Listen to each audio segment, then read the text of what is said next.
So, welcome to the first of 8 sessions of Hearts of Wulin. My name is Lowell Francis. He, him pronouns. We will go through our people here in just a second, since this is the first of 8 sessions. This is a game that has come out of the Kickstarter for Hearts of Wulin, which is a game that we kickstarted back a few months ago, and I'm lead writer on that. And this is a sponsored tier. We've got a great team of people here to play. And I will have people introduce themselves just briefly. I don't usually do this, but I think given the stellar cast here, that is worth doing that. So Stephen, I'll let you introduce yourself here briefly. Yes, I'm Stephen Desjardins. I've been playing with Lowell for several years. I followed him over to the Gauntlet from RPGgeek.com. I play with him at Origins Indie Games on Demand every year. One of my favorite GMs. I'm excited by this game. And I have recruited a cast of some of my favorite GMs for this game. That was actually the criterion I used for choosing players. I wanted to bring in people who had run some fantastic games for me. So this is an all-star cast as far as I'm concerned, and I'm really looking forward to it. Awesome. And I played with you quite a bit. I have not played with Kat before, though I've talked with you briefly before, and you've given me some advice on things. Okay. I think didn't I hit you up on some Trail of Cthulhu? Oh, you might have, yeah. Yeah, you actually, the material that you sent me for that was so helpful for me when I went to run Trail of Cthulhu face to face. It made it so much better than when I'd run it before. So, I don't even remember. What did I send you? Was it my house rules or? Yeah, absolutely. Oh yeah. I have a whole list of those. It was great. Yeah, no, I used almost everything you gave me, and it was much better for it. Oh, great. So I'll let you introduce yourself then. Hi, I'm Kat Raman, she, her, and I occasionally write things, and like I've discovered, wow, Kickstarters are hard. It's like, hey, everybody, you're going to get your game sometime in next year. Yeah. Other than that, I've run a bunch of stuff online, mostly in my Kingsport setting, which is mostly Monster Hearts, mostly in Lovecraft Country. Awesome. And then Rich Rogers. I vaguely know you, so maybe you can introduce yourself. Hey, I'm Rich Rogers. I use the he, him pronouns. I am ORKLORD on the Twitter. I'm a co-host of the Plus One Forward podcast, which is about games that are powered by the apocalypse. And I like to take games and run them as Star Wars a lot. Quite a bit. Yeah. One might even say it's an obsession with you. Anyway, and then last but not least, we have Jim. Jim, what can we say? Hey, I am Jim Crocker. I go by he, him pronouns. I don't design games because everyone tells me it's really hard. I just sell the games that other people design. So ideally, if I'm doing my job, I give them money so they make more games, if that works out the way that it's supposed to. So I'll be at PAX this weekend selling a whole lot of games. I met Steven Gaming Online. He's been in a bunch of, he said, he recruited some of his game masters. He's been in a bunch of stuff that I've run. I don't know, maybe not quite the way Rich likes Star Wars, but I like superhero gaming, in that same kind of way. And I have gamed with everybody here in both the player capacity and both as players and game masters. I think kind of around the horn, I am super, super looking forward to this. I don't even mind that I got brought in when someone else dropped out. That is a total honor, and to even be considered, I'm super thrilled to be part of this, and I'm really looking forward to it. And thank you, Stephen, for inviting me. Yeah, I mean, you were on the original shortlist, and it just came down. It just came down to the chemistry of the group, which I mean, I mean, I was wavering back and forth, but I thought the other player in Cat would have really great chemistry, and I wanted to see that. But I am happy to have you here. No, that's great. No, Particularly since you ran an absolutely fantastic Hearts of Wulin game for me. That's right. You and I played Hearts of Wulin actually face to face. So and yeah, and yeah, I'm really looking forward to this. I think this is going to be a lot of fun. I've run a bunch of Hearts of Wulin. I had ever since Lowell made the playtest rules available. I think if we look at the end of the year, when we look at my list of games that I've played and run this year, it's going to be up there in the top 5 of the game, total sessions I've run this year. So I'm thrilled about this. I'm just so glad that other people are enjoying it. That's super fun. I am going to be giving my usual spiel. I want to get this out of the way. Sort of first session spiel when I talk about Hearts of Wulin. This is a game of wuxia melodrama, which means our characters have personal entanglements, they have romantic entanglements. We determine how we want to handle that in play.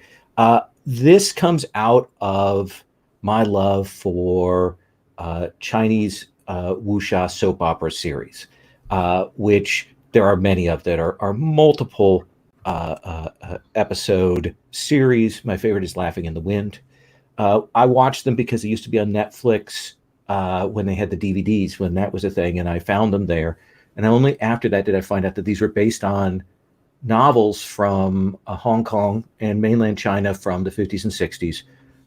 Primarily, Jin Yong is listed as one of the great writers of this. These are a set of writers that sort of set the template for what these stories are. So that's very much in my mind, the tropes that come from that. And then Crouching Tiger, Hidden Dragon is obviously another touchstone of it. We see characters who yearn but can't express their feelings. We see characters that are involved in factions. We see characters that have long histories of things going on. They are outside the usual world. The Zhang Hu Hustle podcast calls it a heterotopia. A world that's outside the normal world of things. And so those are very much my touchstones for this. The Shaw Brothers films from the late 60s and 70s are other ones, and they also have adaptations of these Jin Yong novels and the other great writers of the period.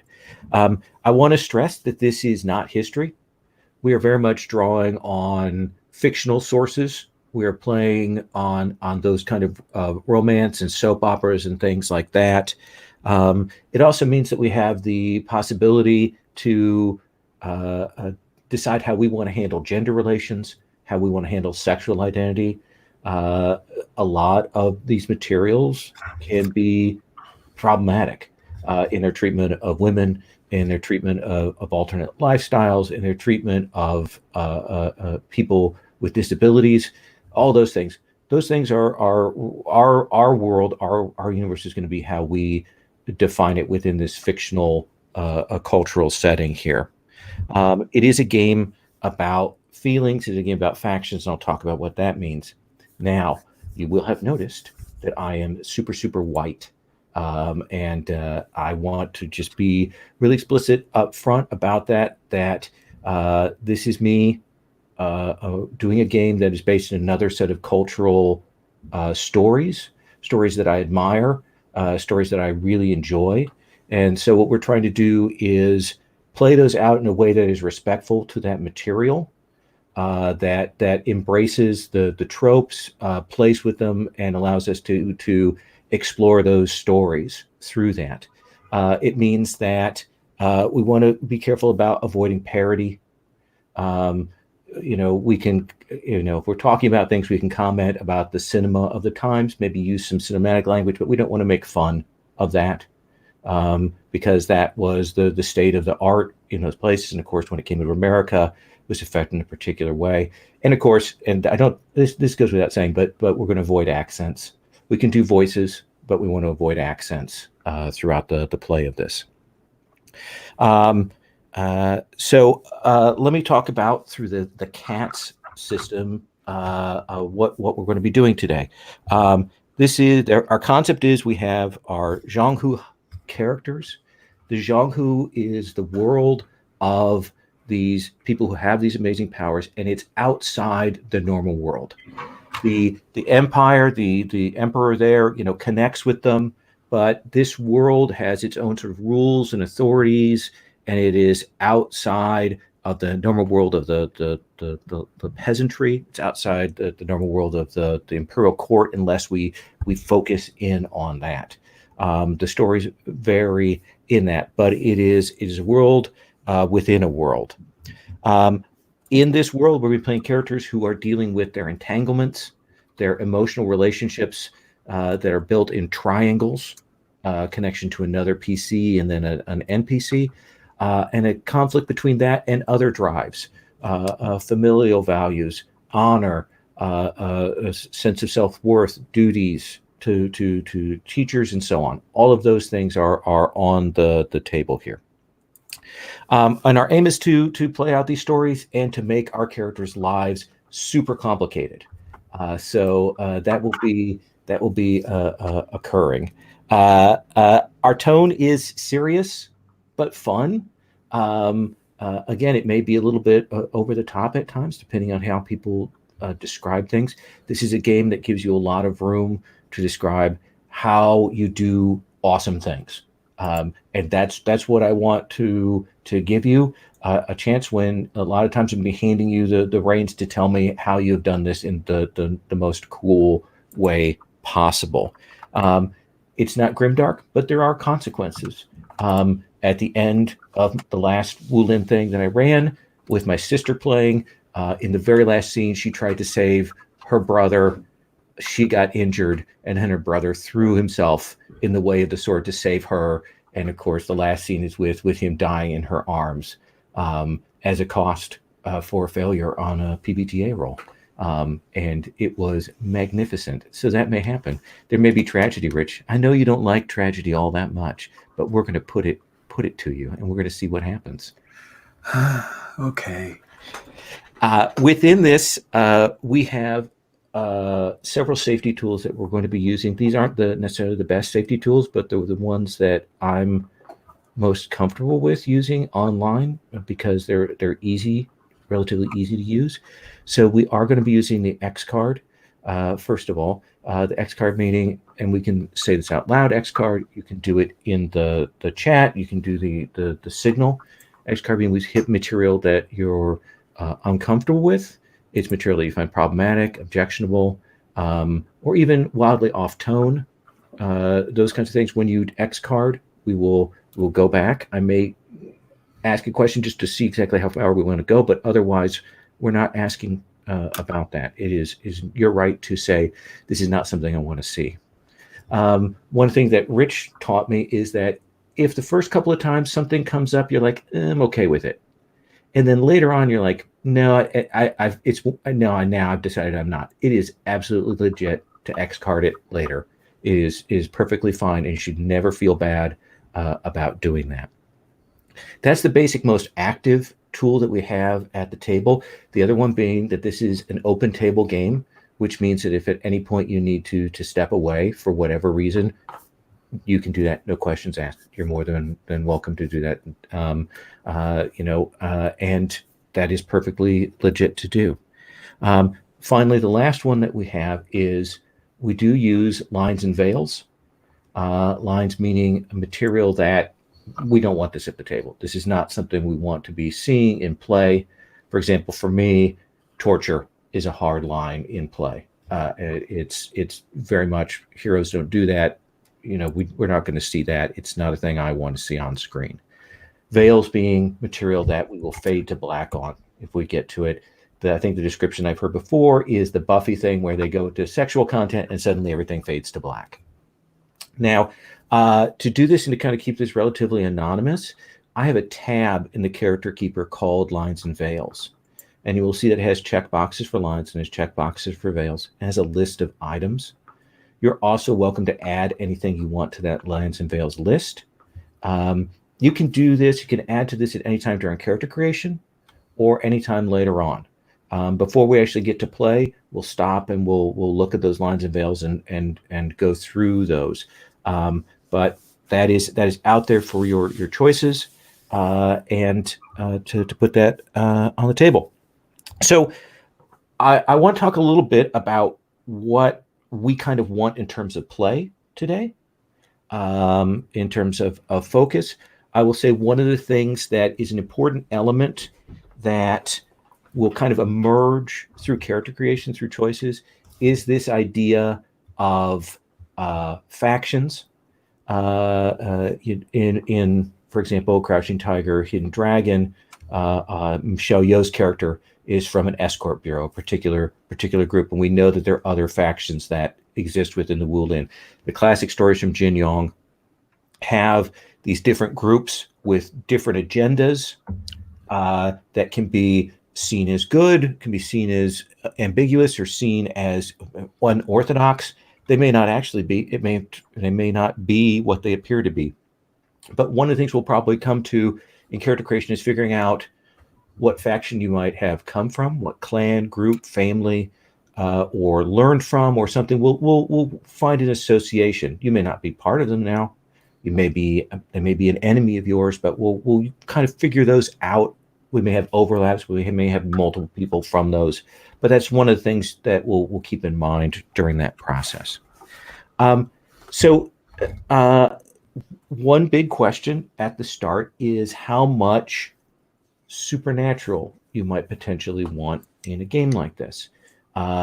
Classic stories have very little in the way of actual magic or supernatural. We simply have people that can do these wonderful things, and they are taken as a given.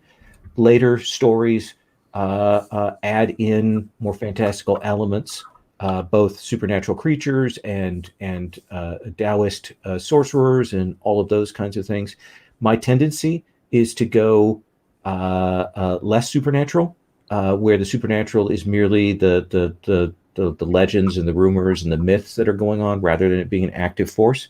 But I want to check in before we go and see if anyone has a strong feeling about that. Stephen? I don't have a strong feeling about it, but if in the course of the game some supernatural element comes up that would be appropriate, I don't mind you throwing that in. Okay.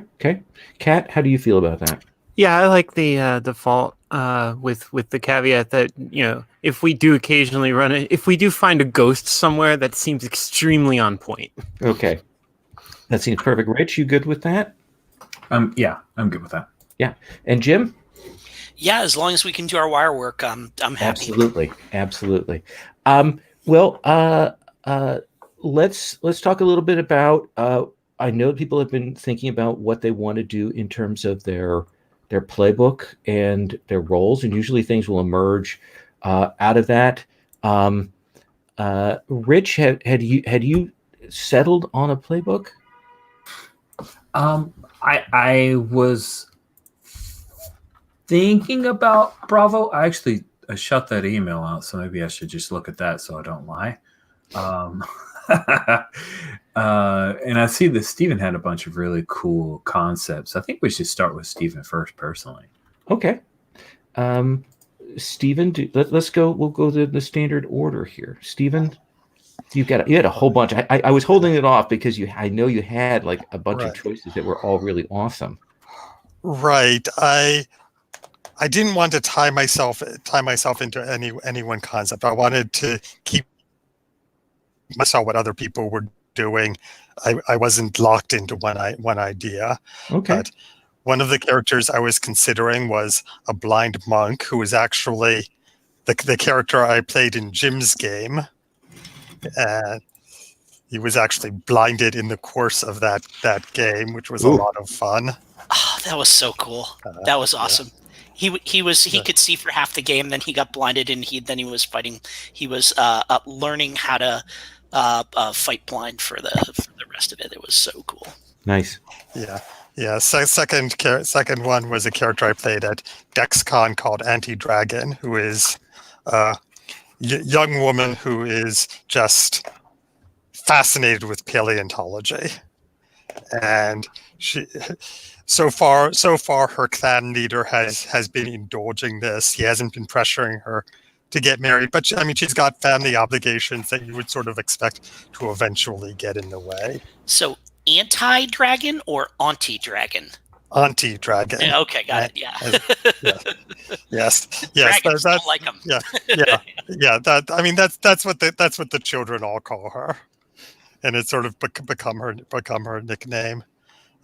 Third option I was thinking about was a Bravo favored eldest, who is just some sort of not someone I've played before, just somebody who sees himself as the future clan leader, and he thinks that the current clan leader is too cautious in advancing the clan's interests. So there's some built-in conflict there. And the fourth option was just aware traveling Sifu, which I have no particular ideas for, but I would just riff off whatever other people came up with. If you played favorite eldest, I would totally play younger sibling. Or vice versa, because an anti-dragon I would probably play as younger sibling or devoted child. So just putting that out there. Right. Happy to be related. Okay. Well, so we've got that on the table. Kat, you had mentioned both the outsider and the unorthodox as the two that you were thinking about. I think I'm leaning more towards unorthodox. The basic concept is a noble woman who also has this whole, Jiangxu, was it Jiangxu life? So that's where I kind of want. I think the unorthodox probably fits that a little bit better than the outsider at this point, as I think about her. Think you're doing the hidden then is what you're imagining? Oh yeah. Okay. All right. I mean, it's like you don't hire Dennis Hopper to be calm and neutral, and you don't hire Kat if you don't want an arrogant noble woman at some point. Fair enough. Okay. Rich, we've talked to Rich. Jim, you've conversed there with Stephen. What are you thinking? Have you kind of narrowed? So honestly, my entire life as a player happens mostly at conventions, which means I'm almost never like a paying customer in the same way that everyone else at the table is. So my default character choosing method is I wait to see what everyone else has taken, and then I pick from what's left, and if I can bounce off of someone, I will. But I have no strong preference. I mean, other than like the rap that I play the Paladin in every game that I'm in, somehow managed to be Captain America. So I want to try and avoid that. All right. And maybe fail, but I would love to do something a little different. But like I have no strong preference, and I'm happy to take.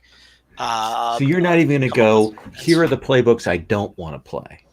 No, I'm happy to play any of them. I really honestly love the genre and can probably come up with something fun with whatever, I will have fun, whichever of those six I end up with.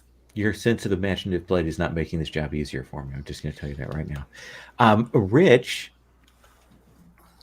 I'll go Bravo, because I've played the Loyal, and the Loyal or Bravo are kind of my default state. So I think the Bravo, although if you want more tragedy, maybe I shouldn't go with the Bravo, because I can give you plenty of tragedy as the Bravo. Oh, okay. You're only laughing on the outside, Rich. Yeah.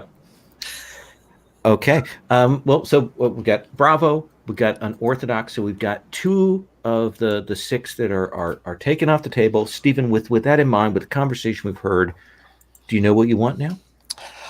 Rich, which subclass of Bravo are you doing? What sort of character are you thinking? Oh, got you. I think I'm going to go with the Gallivant, because Favorite Eldest and Thief are less appealing. So I'm probably going to go with the traveling from place to place, celebrating gambling, and leaving a trail of broken hearts. Okay, in that case, I think I'll go with the Aware Master, the Master Zheng from Jim's game. Okay. The blind martial artist. All right. So Jim, we have an Aware, we have a Bravo, we have an unorthodox. You now know that, so it's just down to 3 choices for you. So that What would you leaves me like? loyal, outsider, and student, right? Yes. Um. Uh.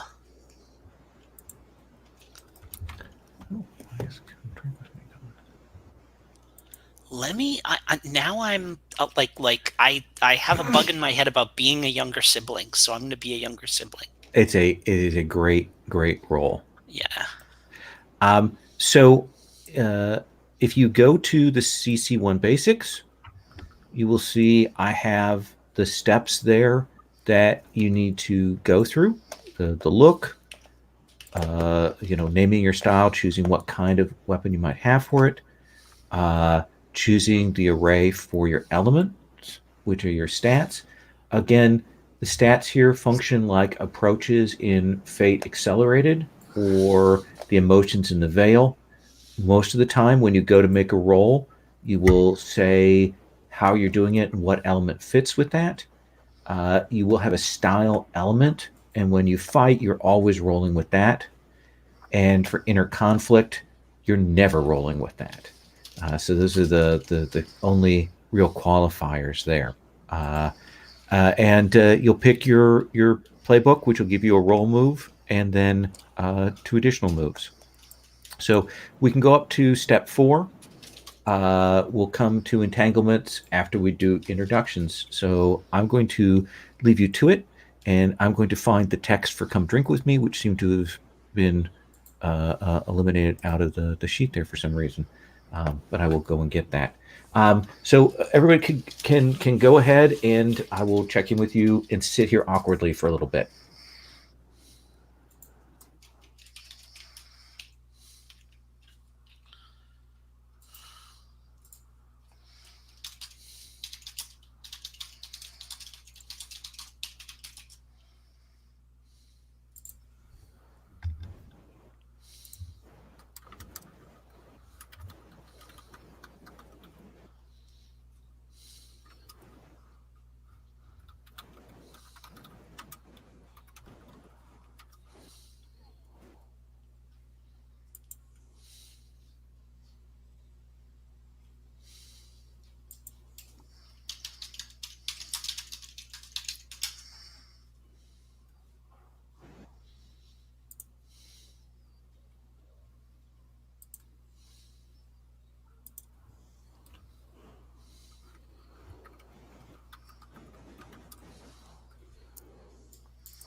I'll mention too, as you're going through and making these choices, we will check in at the beginning of session 2, 3 to make sure that everybody's happy with their choices with their character, both for stats and for moves, and you'll have the option to swap those around. So don't feel like you are locked in on any of these things.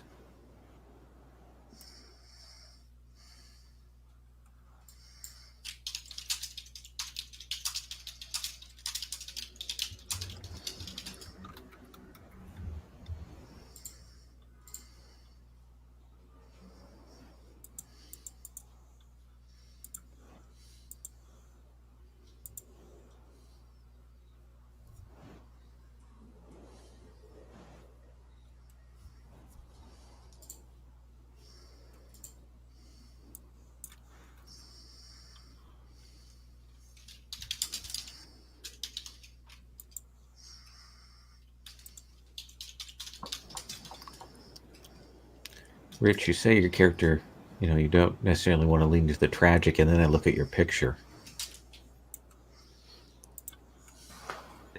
Yeah, It's a very, very shoegaze Wulin character there. it is, right? That guy's French, by the way.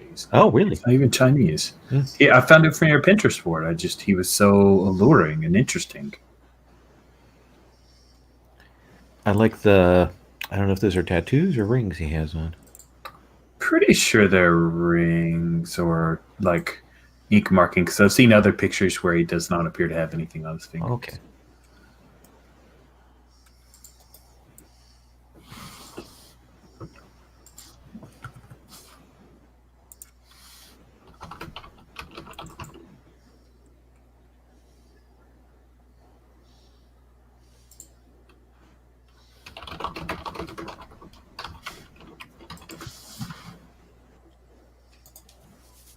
I saw one of the styles that you had on the factions and names, and that kind of unlocked a lot of the character for me. So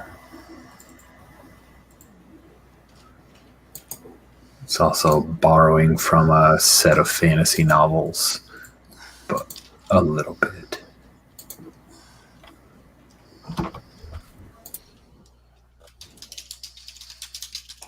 As I see, our characters are divided between fire and water as their style elements. Interesting.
I'll give everybody a few more minutes, and then we'll get started on intros.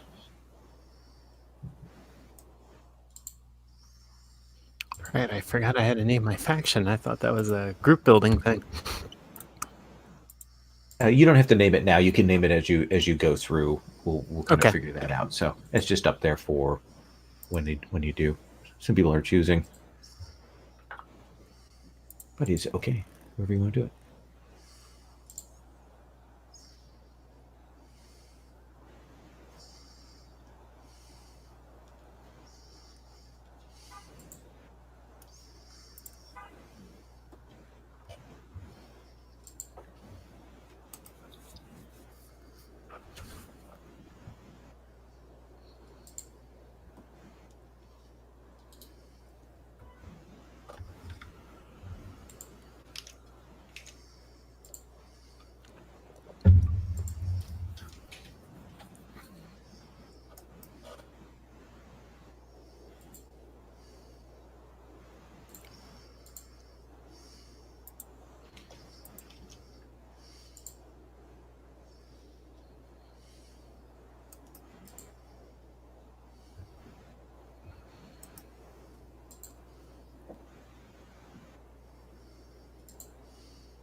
All right.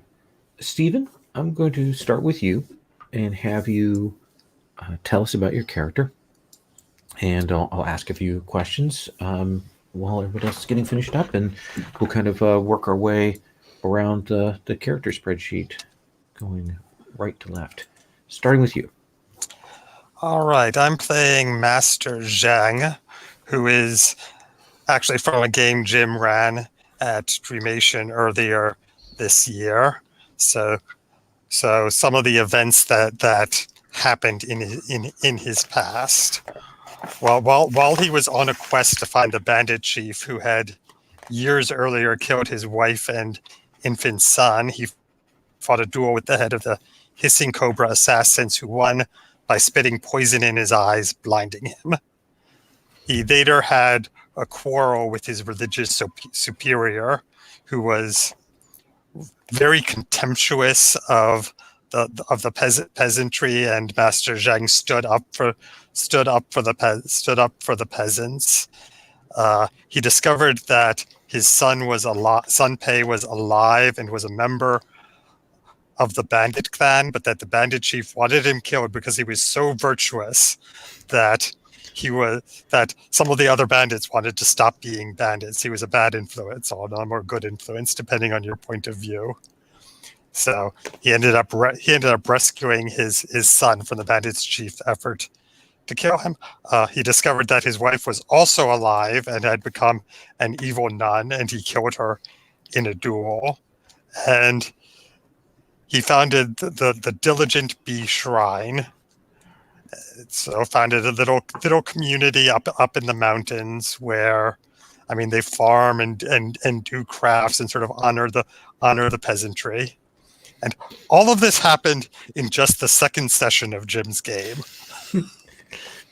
So, what has pushed Master Zhang that he is out and about now? What has happened? Has something happened to the shrine, or has he grown dissatisfied, or do you think there's some news that has occurred? What do you think is the reason that now he has become a hero who has to go back out into the world?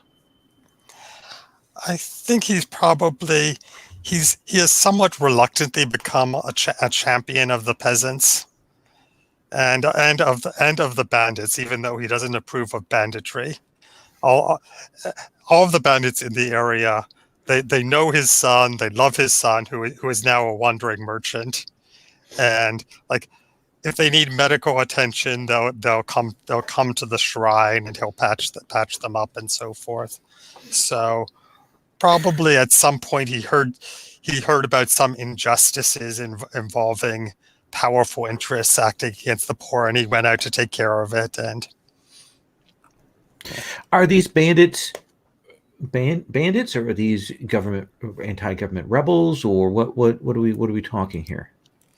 Basically bandits. Okay, bandits. Okay. And your order, what was your order called? The Diligent Bee Shrine.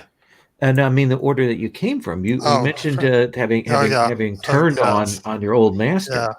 Yeah. Jim, do you remember what they were called?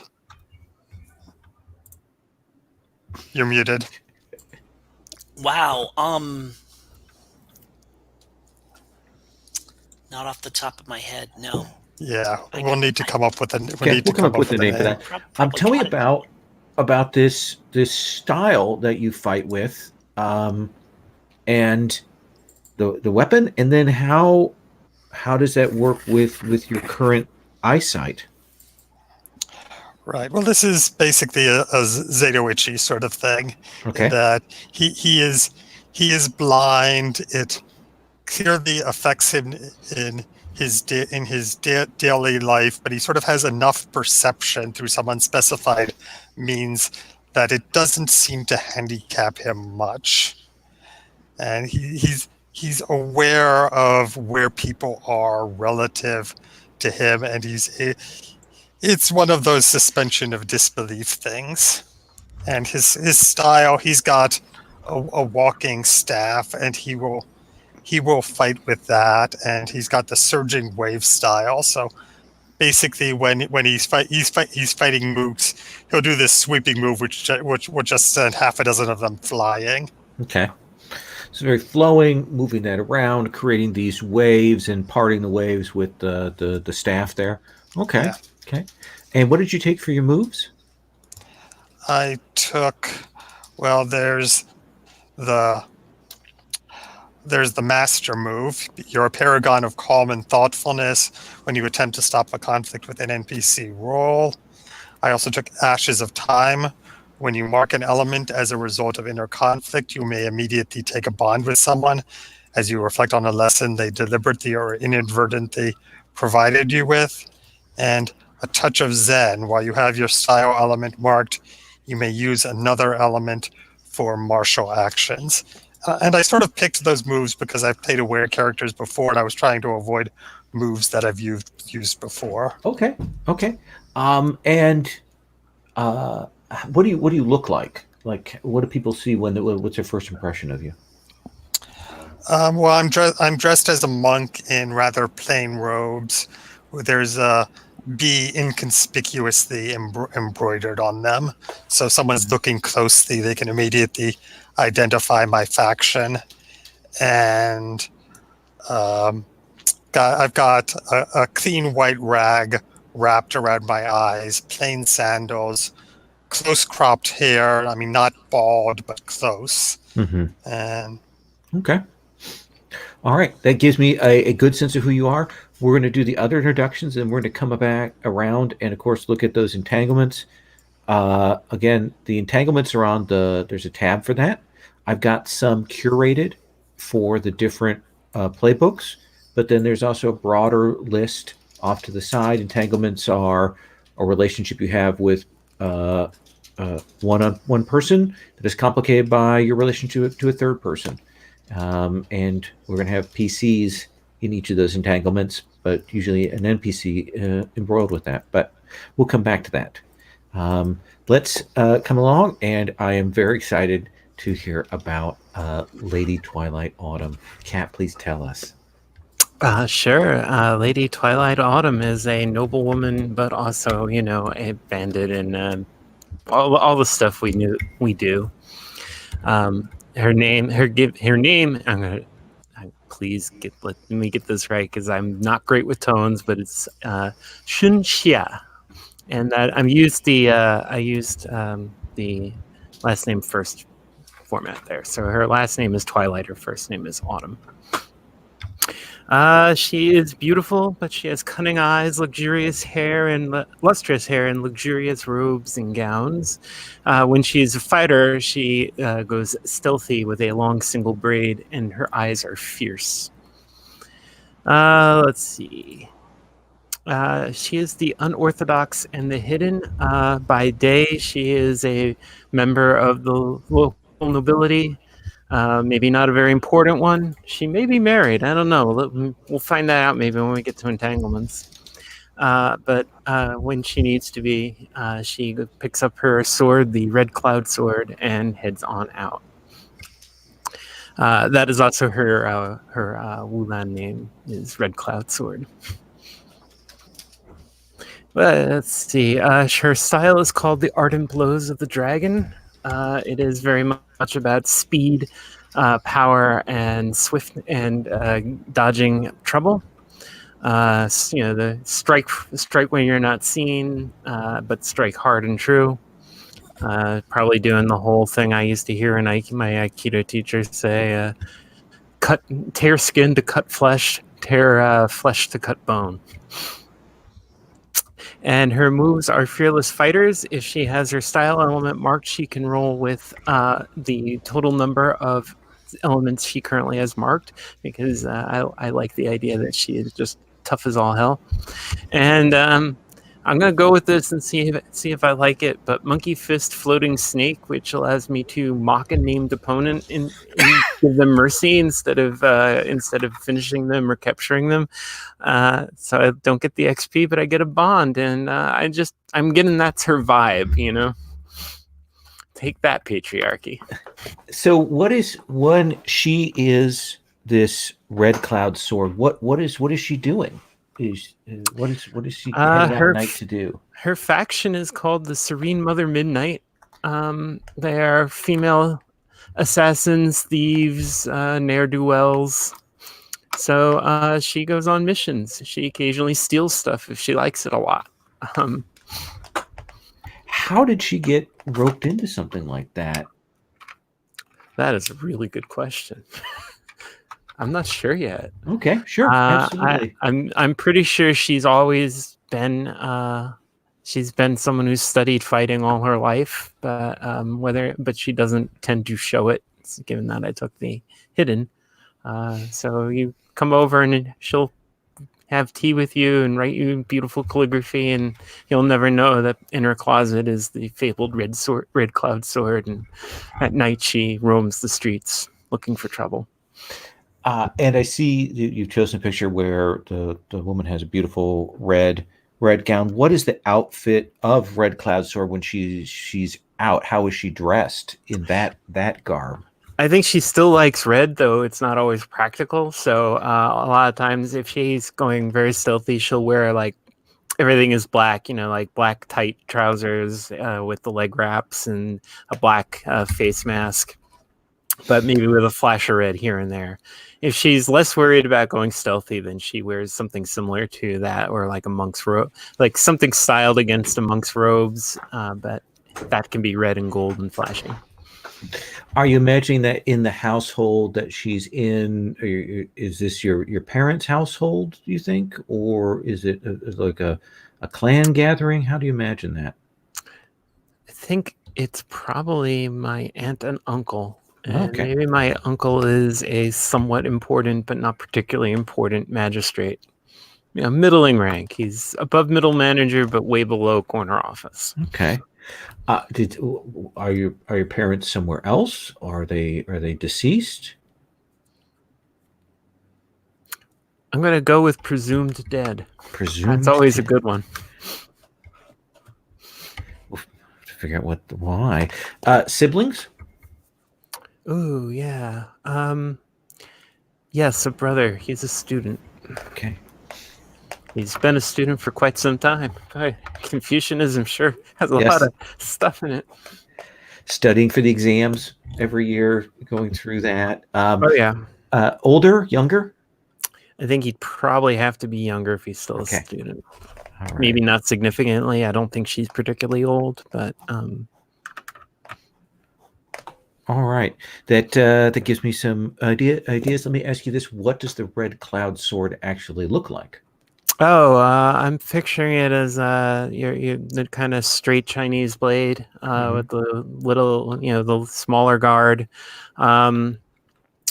Maybe the forging of its steel. Let's go with it has a little bit of, maybe it's a Damascus steel blade, and it's got that kind of wavy pattern, except for whatever reason it picked out in red on this. So especially at sunset, which is another translation of the character I chose for her name. It probably flashes extremely red, and that's probably where God is seeing. Very nice. All right. Well, we'll come back to you when we talk about entanglements. Again, as I said, we've got some there curated, but you can also choose. One of the things that we have, everybody takes one romantic and one standard. Romantic, you can define how much that is passionate and how much it is agape love, or how much it is just affection. That's entirely on you for that. But let's swing around, do the word wrap all around to Jim. Jim, tell us about your character. Well, let me start with a question, which is, Kat, if Lady Twilight Autumn has a younger brother who's a student. Oh God, yes. Sure. Okay. Let's do this thing. Let's do this thing. Excellent. All right, cool. So am I actually your brother, or am I your cousin that like everyone thinks of as your brother because you're living with my parents and they kind of adopted you? Like, are we are we no kidding actual siblings, or? Which one feels more interesting to you?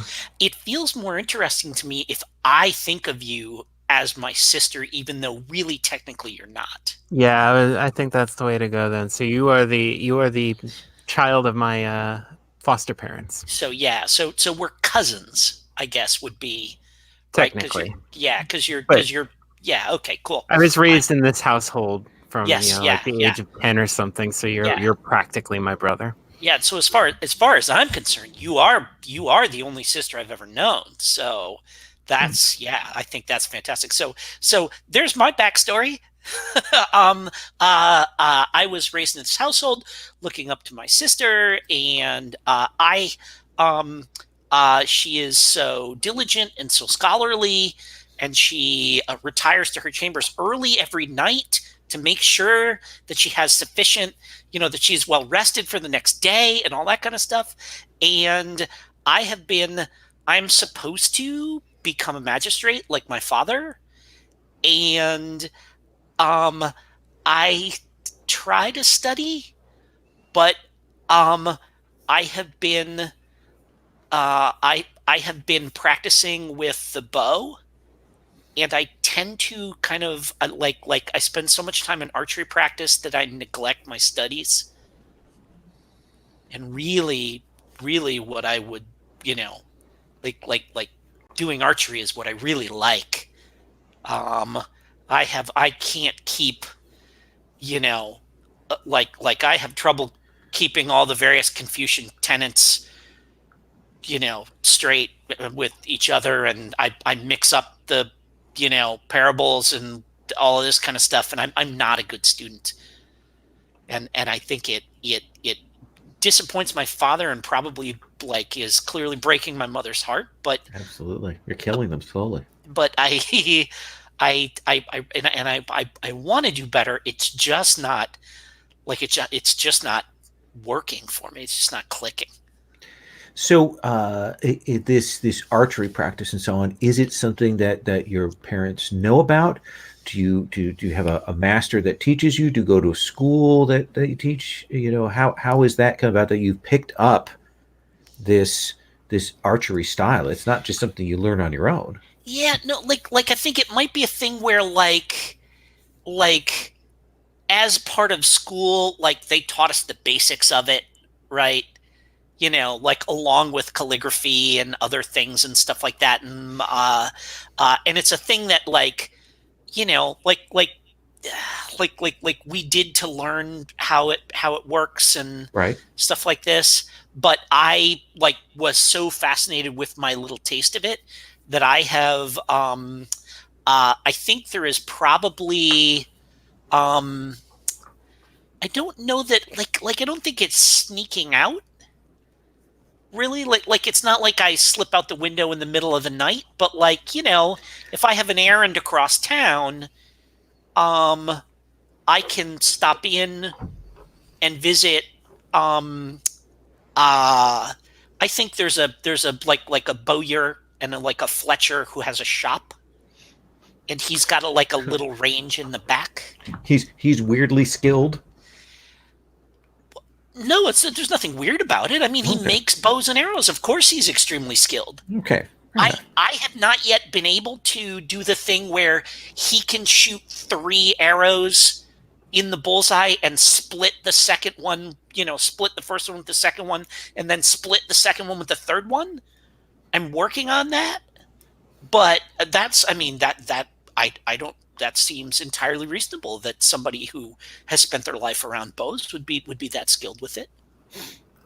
And what did you take for moves? I've got the younger sibling move, which means that I understand devotion and dedication even in the face of suffering. When I burn a bond with a person to gain a bonus on a roll, I gain +2 instead of +1. I also took sacrifice. When I mark the wounded condition, all my allies gain +1 forward, because I'm just a kid and nobody wants to see me get hurt, and people get angry when other people, mess with me and stuff like that. So that's really fun. That's and like Steven, I've played other versions of this playbook, so I tried to take moves that I haven't taken before. Mm-hmm. Like as much fun as that one where you can the influence an agent of the enemy. Yep. I always take that one, so I didn't take it. So the other move I took was the proud youth. When you seek the guidance, and this is really leaning into the younger sibling thing. When you seek the guidance of an elder, especially your big sister, either in the present or a flashback, tell them a problem you face and roll. On a hit, they tell you what to do. If you listen to their advice, take +1 ongoing for the problem. If you go your own way, mark XP. On a miss, they don't have time for you because of shocking events. Mark an element. Excellent. And yeah, my name is Chunji. Chungji. But behind my back, they call me Following Bat because I flit around, like people who are older than me. I kind of am like this kind of flitting presence around, trying to do this. Hey, what's going on, guys? Hey, how you doing? Stuff that kind of thing.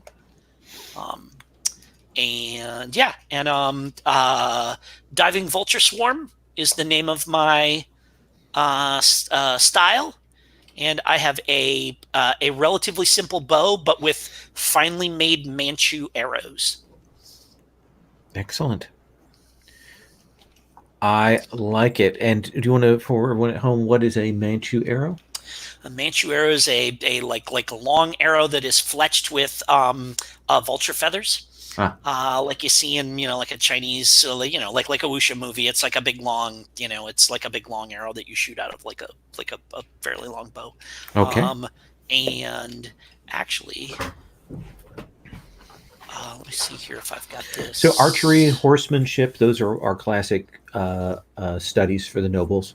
Yes, the classic styles. So that archery certainly makes sense with that. All right, that gives me a good sense of you. We'll come back to you with the entanglement questions. Rich. Hello. How are we saying your name? Jingling Xiong. Okay. Is that okay? Yeah. It's probably wrong, but that's what I'm going with. Okay. Cool. So Jingling is that's the hen. That would be his family name. So Xiong is his given name. He is a bravo. He's a handsome man with a chiseled body, a beard that never seems to commit to being completely there, soulful eyes, and an expressive face. He is from the Twilight Orchestra faction. And his weapon is a bandolier of bells. I have a picture of a bandolier of bells in case you're having trouble picturing what that might be. Starts on row 91 of the character keeper, the character's tab. I like it. And his fighting style is the striking bell form.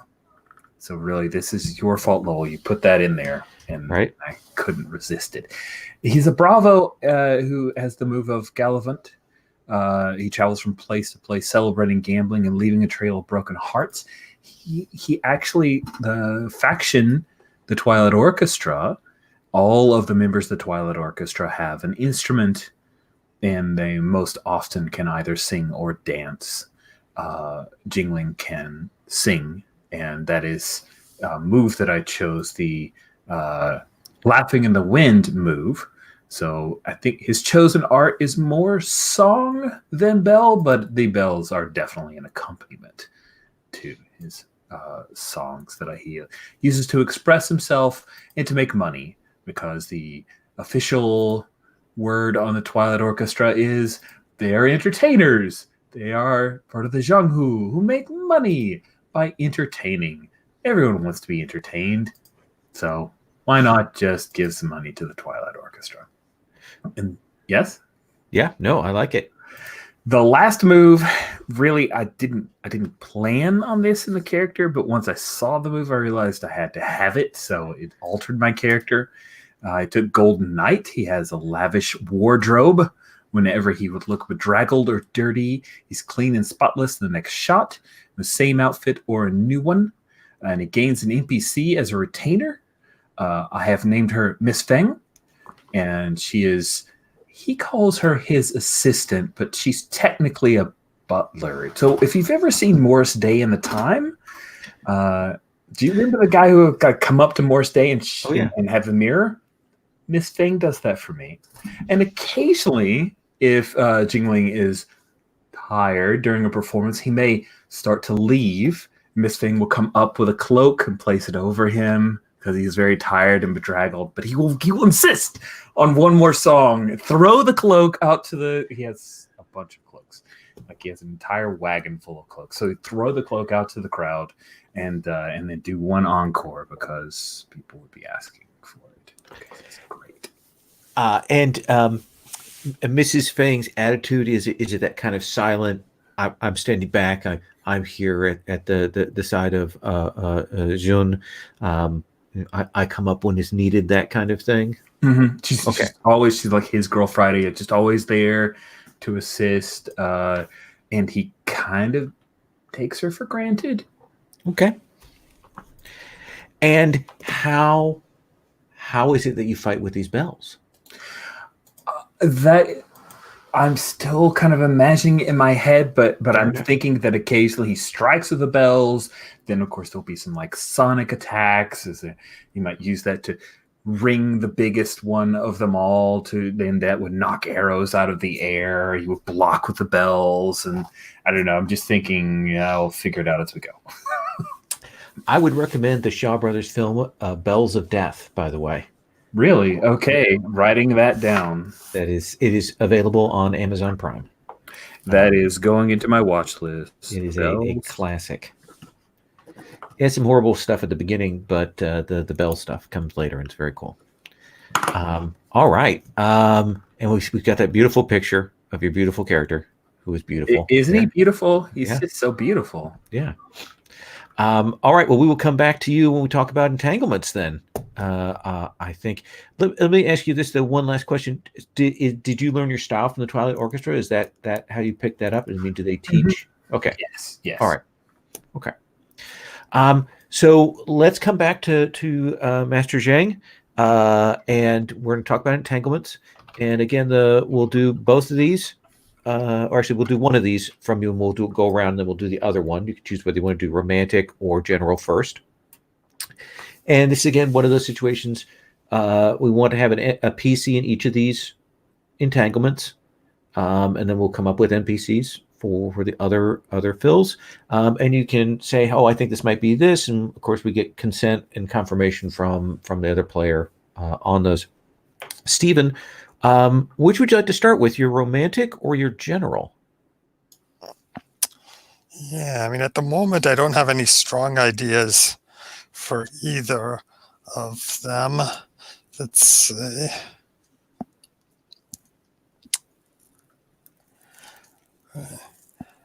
Right. So far we've got basically a couple of female characters who are potential romantic entanglements. There's Miss Fang and, of course, Lady Twilight Autumn. I'm not sure which would be more interesting. I mean, if anybody wants one of those as a romantic entanglement, I can choose the other, or I can choose the same one if you think that would be more interesting.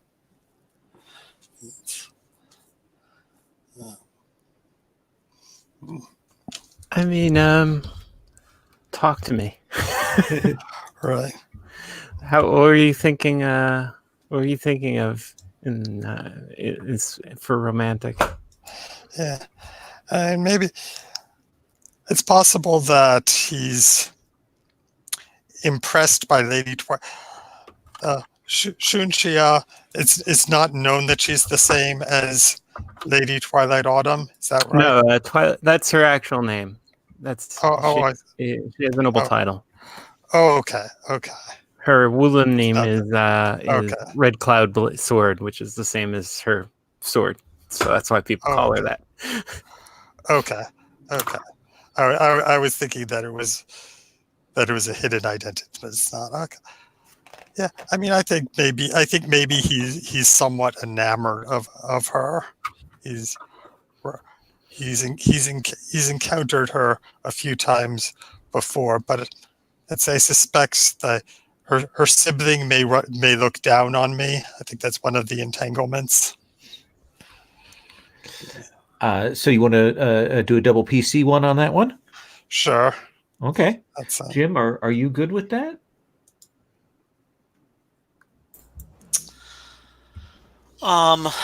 Sorry. So just run it by me again, Steven. I love Lady Twilight Autumn, but her sibling Chunji looks down upon me. I don't know why I would look down on you. Okay, I mean, if you're not feeling it, we could. Yeah, no. Given that student role, right. yeah, I feel like. I mean, it could be her foster parents look down on me. Yeah, actually, certainly, my dad would consider you a worthy. Right. Okay. All right. Let's name the dad then. What do you want to call the dad? I'm always down for a bow or a bay. I love Bao. Bao is a good name. So, I guess that means Chun Bao is the family. Okay. Okay. All right. So that gives us that. We'll come back to you and talk to you about your general in a moment. Kat, which would you like to start with, your romantic or your general?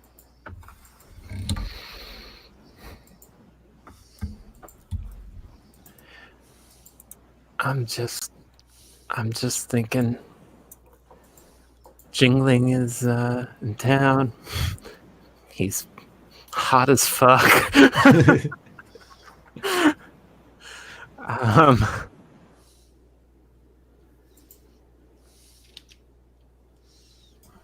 Yeah, this is perfect. I think I disguised myself to get close to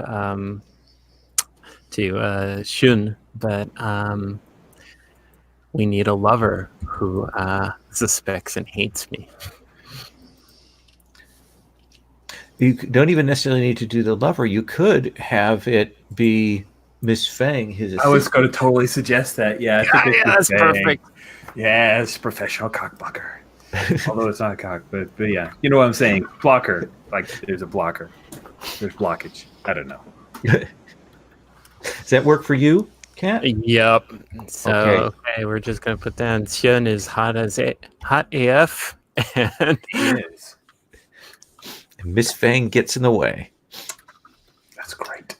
I love it. Chunjae, let's come to you. Okay, I would love it if I humiliated myself in front of Miss Fang, who I desire. Oh. And Jingling will let no one forget it.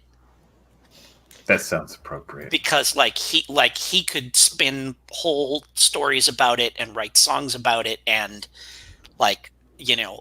harangue her about this kid that's following her around and stuff like that. And does that work? Yeah, although I'll tell you that story or that joke is probably not his go-to stuff. It's the fallback option of ooh, wow, this is a dead crowd. Here, let me mock that young guy who's got a thing for my butler. Yeah, well, and certainly, you would be very effective at harassing me about it whenever I come around and stuff. So, yeah. Yep. Does that work? Right. And Jun is aware that you have a thing for Miss Fang. Oh yeah. Oh, that's great. I don't think I'm any good at being subtle or hiding it or anything like that. Appropriate. So. That seems reasonable. So Rich, that brings us to you. Which would you like to do first? I am going for. I copied it, but it's a general. I discovered my sibling has been learning techniques from blank master of an enemy clan. That's so exciting, and I like it a lot. So, I think I'm looking through the male first names. Gang is so weird. I'm going with gang. It's just too Okay. weird. Okay. So it's my brother Gang Okay. Jingling, and I will leave the master kind of open until we do some enemy clan or Sure. other clan stuff, if that's cool. Sure. Though, do you want to give a name? Oh, something around silence, right? 'Cause the enemy clans, so they have to be all like quiet and silent and dark. And what would that be good? I don't know. Let me look. Okay, so we'll put silence there. What that does mean is we'll definitely have to have a PC in your romantic triangle. Oh yeah, sure. Okay. Absolutely. All right. But that certainly works. Stephen, let's come back to you. You've done your romantic. What do you want for your general? How about my friend Tunji suspects my son Pei of evil, but I remain steadfastly loyal. Ooh. Okay, what do you think, Jim? I think that's great. And what is your son's name? Pei. Pei. Chun. That's so funny because So one of my student general entanglements is I suspect blank of evil, but blank who I respect believes in them. So I love that is just that, Right, but it pointed works. in the other direction. So yeah. What is it Yeah. do you think that has caused you to suspect this son of evil? Right. Well, remember that he is a former bandit. He's now a wandering merchant. Friends with lots of bandits, was with bandits before. You know, probably your family has been affected by the bandits, right? I think that through the magistrate grapevine, I think that like it's not bandit stuff. It's that he's like a crooked merchant now. Like he shortchanges people. He puts sawdust in the bottom of bags of rice that he sells them. Stuff like this, like that he's just a shady, crooked merchant. Right. Okay. Well, obviously somebody has been spreading malicious rumors about him because he wouldn't do anything like that. Absolutely, yeah. Not a chance. Absolutely not. All right. That gives us that. Kat, what would you like to do for your general entanglement? There's some interesting suggestions here. I mean, I feel like it's just leaning too much into it, but on the other hand, leaning too much into it is sort of the subtitle of this game. So I'm just wondering, my sibling and I were separated at birth and blank raised them to destroy my clan. Just feels... But I don't think we have a piece. That would have to be an NPC. Yeah. If you have at least a PC in at least one of your entanglements, I'm cool with that. If you want to do NPCs for the other one.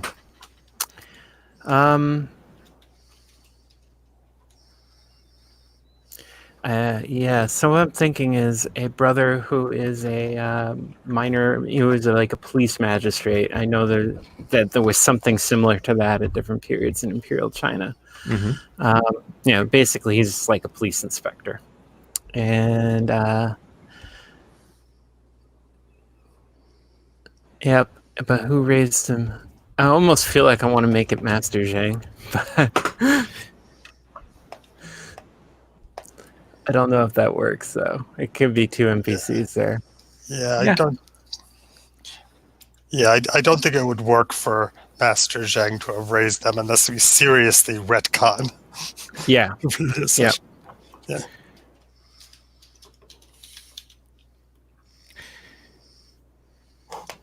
So are you imagining this is someone that you know is your brother, or is someone that you just know as a police magistrate, or how do you imagine that would be? I think I don't know he's my brother, and I do know that he's always trying to show up whenever one of my clan pulls off something. Yeah. The Serene Mother keeps saying, somebody's got to do something about this dude because he's getting in the way. And what is this dude's name? Oh yeah, I was just looking at that. I think it's oh man, I had it up.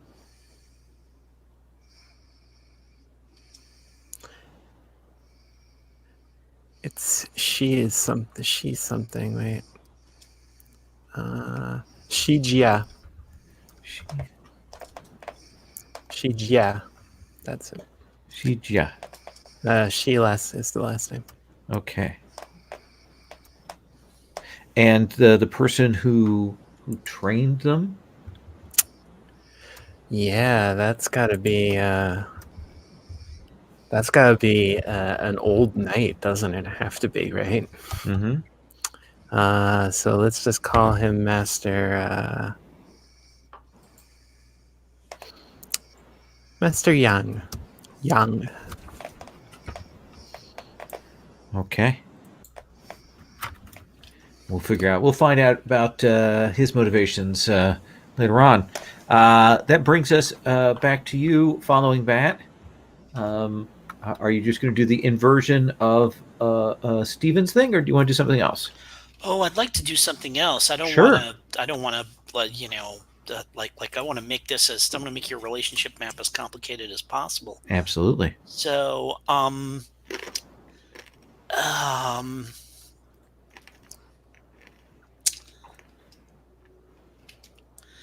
so I would like,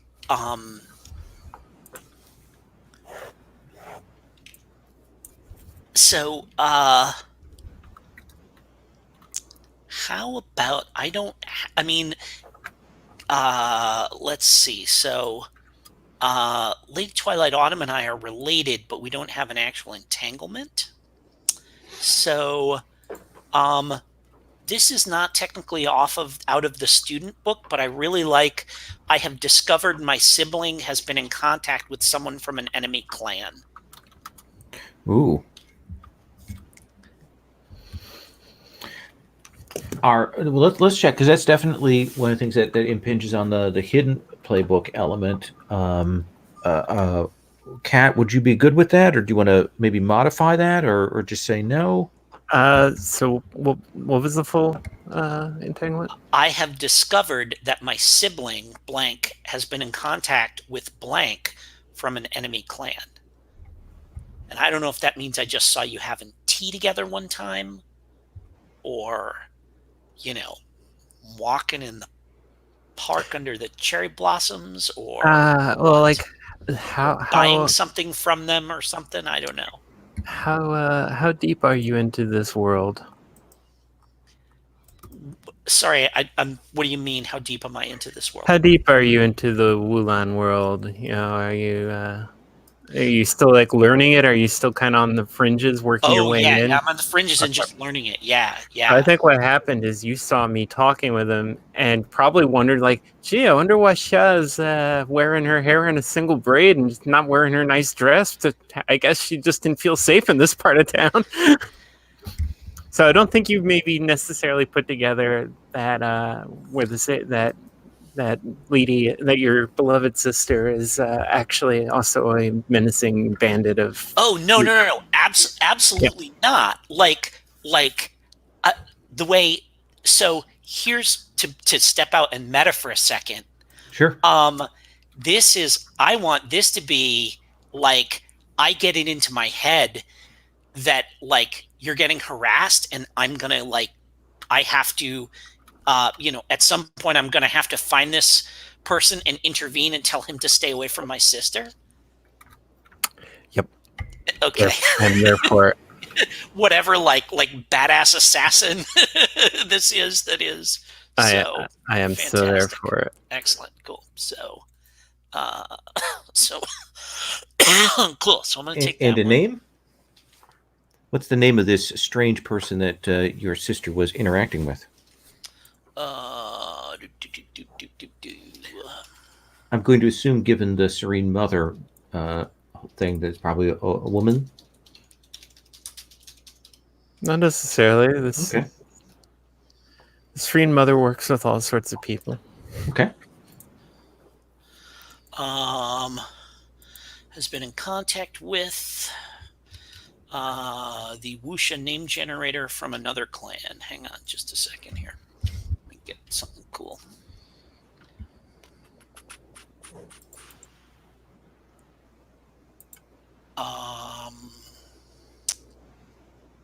Oh yeah, Silent Vulture.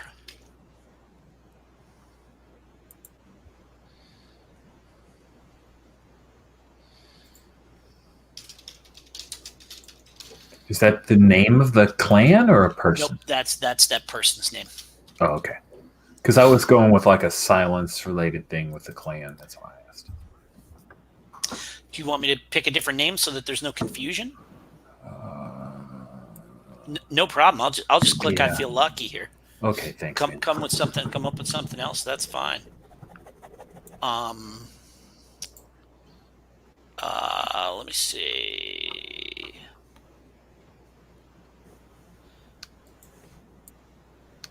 Oh, Sad Steel. I like that. It's no sour sadness bear, but there we go.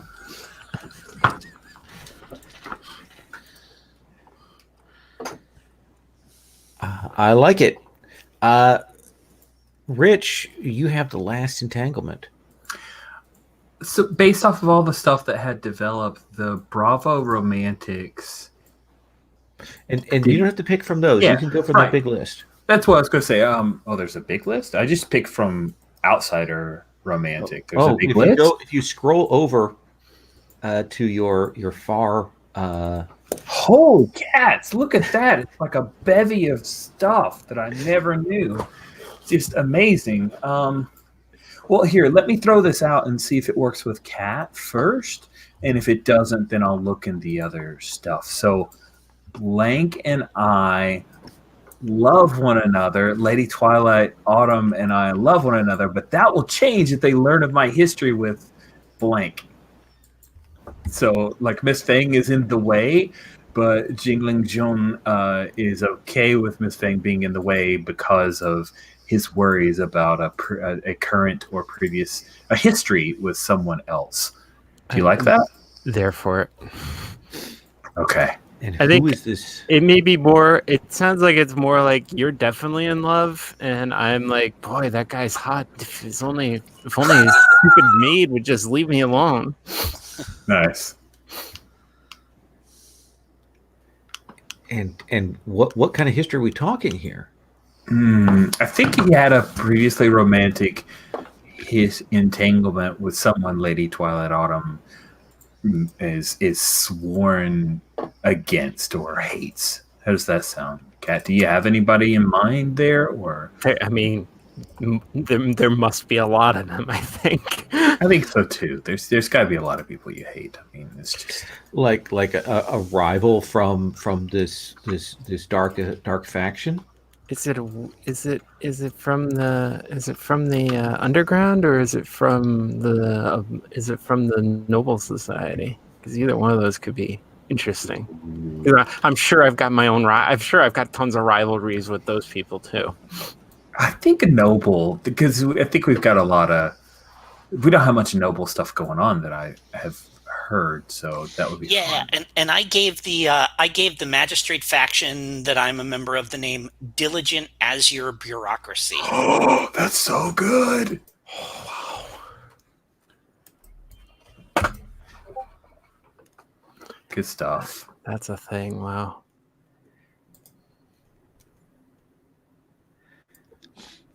So what name, Rich? Oh, yeah, I need to name the person. So Yes. somebody noble. Dang it, it's like so much work. And I got behind the name open here. How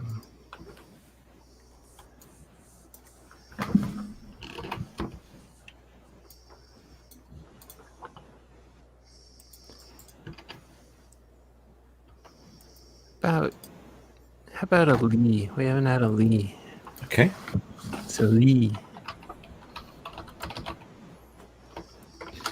L.I.? Yeah, Li. It looks just like it's Lee. high There's down. got to be more. She's Well, noble. sure. Give her, like Well, maybe crazy. Lee's a very good last name, so why don't we go with AI? We'll make it real easy. Lee. Wow. Okay. Super easy. And we think that she's probably from the diligent Azure bureaucracy as well. Is that what we're saying? Sounds good. Okay. Totally my dad's boss. All right. All right. So we're going to take, let's say, 7 minutes or so. Take our bio break. When we come back, we'll frame some scenes, get some things started, start some balls in the air, and we'll see where we get. So we'll be back here just shortly.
had to go to Barnes and Noble today and pick Sherry up her hardcover Pokemon guide.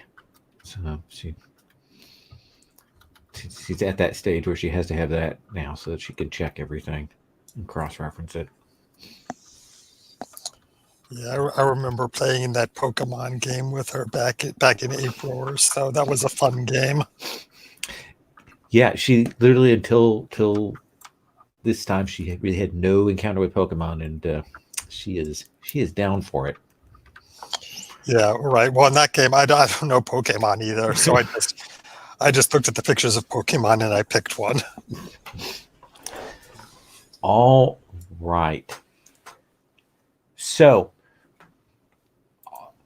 as is common with the way that I do these, we have a town, a large city, large enough that there are different districts to it, large enough that there's nobles and various clan people in the city. I don't think I've given a name to any city in any of these games that I've run. It is the city. And it is, what season is it, Stephen? It is early spring. It's still very chilly. Still a little chilly. We're starting to get some green, starting to get some flowers blooming in places. People are getting ready. And of course, spring is a challenging time because you're coming out of winter, where the winter harvest, the things have been stocked away, have been used up, and we're in that thing where we're kind of getting at the margins. Food prices are a little higher before the crops come in. All of that is at issue.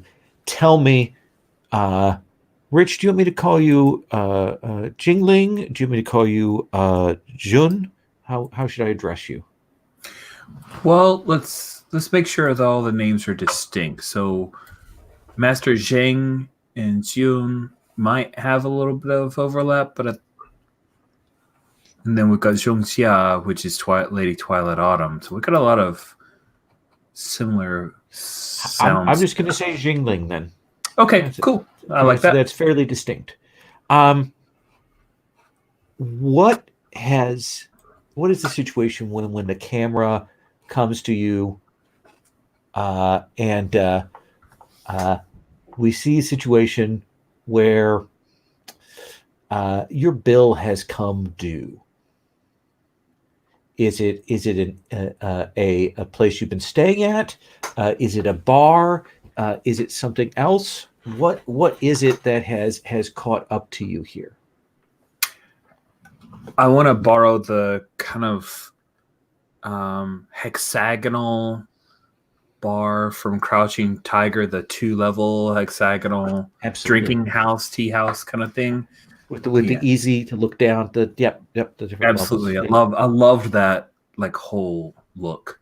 So it's like a drinking house / tea house that he arrived and like played a little bit there, but then just started drinking and used it as his place to have people come and set up new things, and he never quite paid the bill. And the owner has come to you and has said, Master Jingling, we have certainly appreciated your custom. We have appreciated your presence here and so on. But the time has come. The time that is for many an auspicious time, and for some less so, but to settle accounts, as you understand. Oh, I am so sorry to hear that. I had tried to avoid this for so very long. Yes, I know. Yes, but if you insist on paying me for all of the times that I've sung here, free of charge, we could call it even for the small amount of sake and rice wine and tea that I and mostly Miss Fang have enjoyed.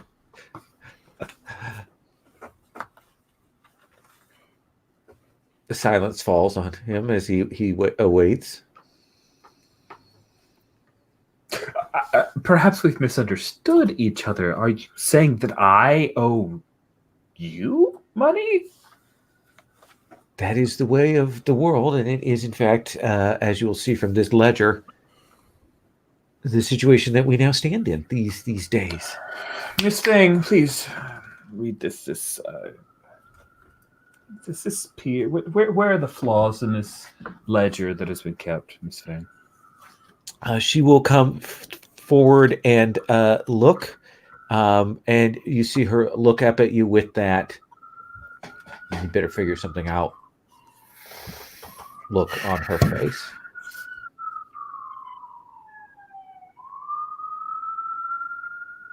I see. Well,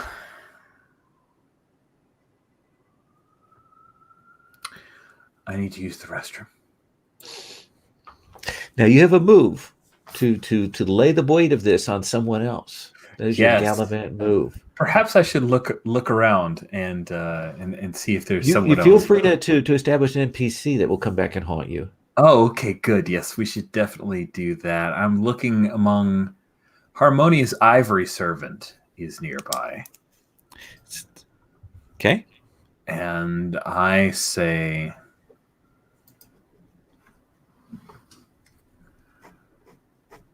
very well. Lucky for you, while I may not have the coin to pay this suspiciously looking official bill, which I'm still a little dubious about, but still, while I may not have the coin, Harmonious Ivory Servant, who is one of my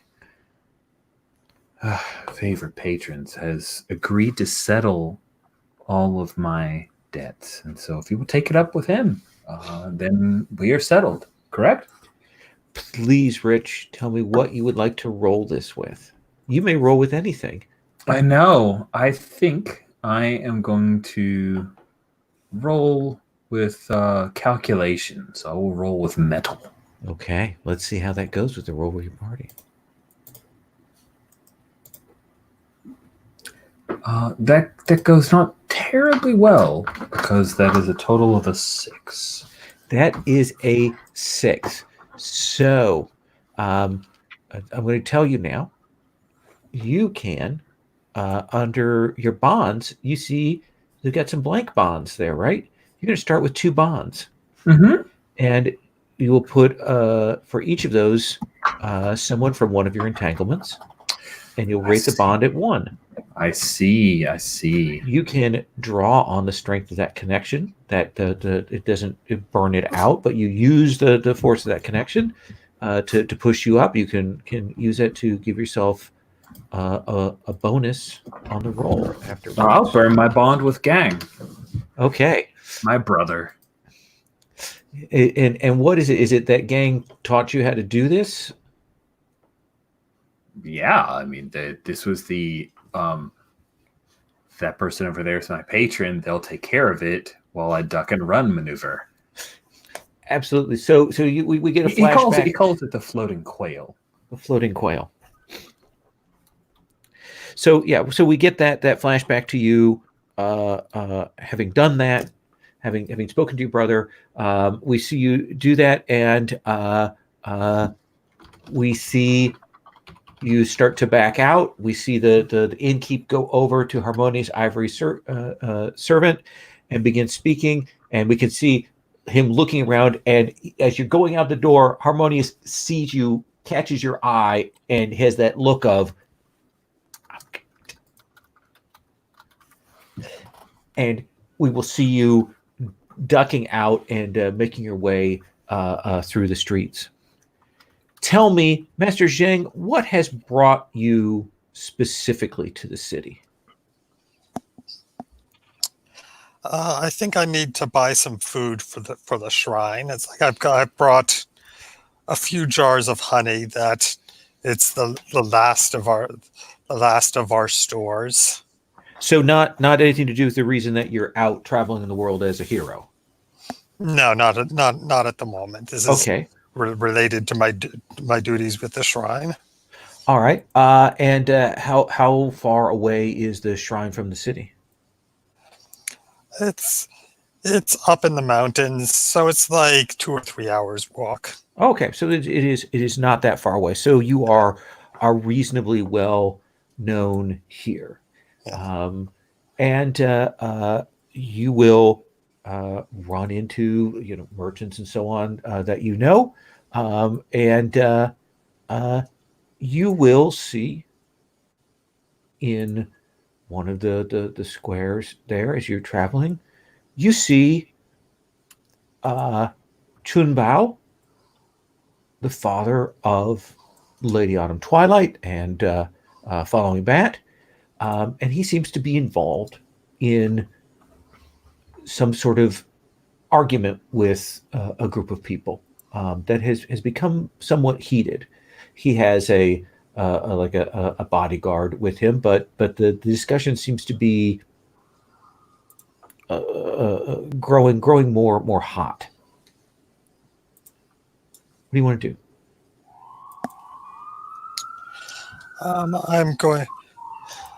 I'm going to approach and try to overhear enough to understand what the argument is about and see if I can mediate. All right. So do we want to start with study, or do we want to go right into your master move? Let's start with I think study, because I have no idea what the argument is about at this point. That seems fair. Why don't you tell me what you want to roll with? I will roll with.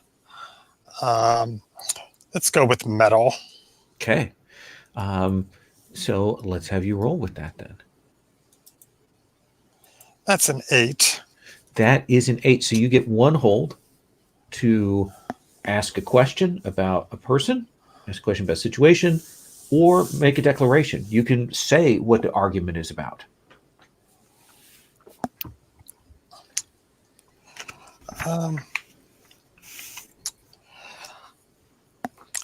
I'll ask a question. I want, what is the motivation of this person for confronting Jun Bao at this place publicly?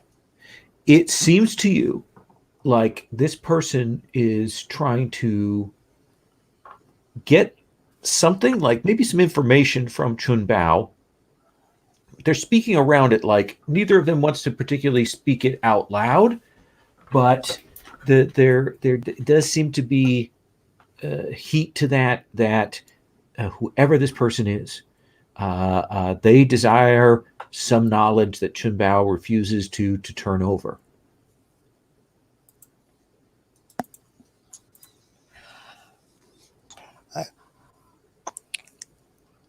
I think I will approach, and I bow to both of them, and I say, pardon me for interrupting. I was visiting downtown, and I hoped to meet I hope to meet you, Chun Bao, and discuss. And he looks at you with that absolute look of disgust and disdain that he gets when he sees you. You haven't seen him for a while, and you've forgotten how withering his glare can be. Before we move on, may I please have you roll inner conflict as you face one of your entanglements?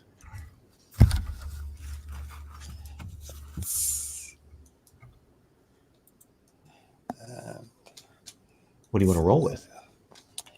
Yeah, that's right. Yeah.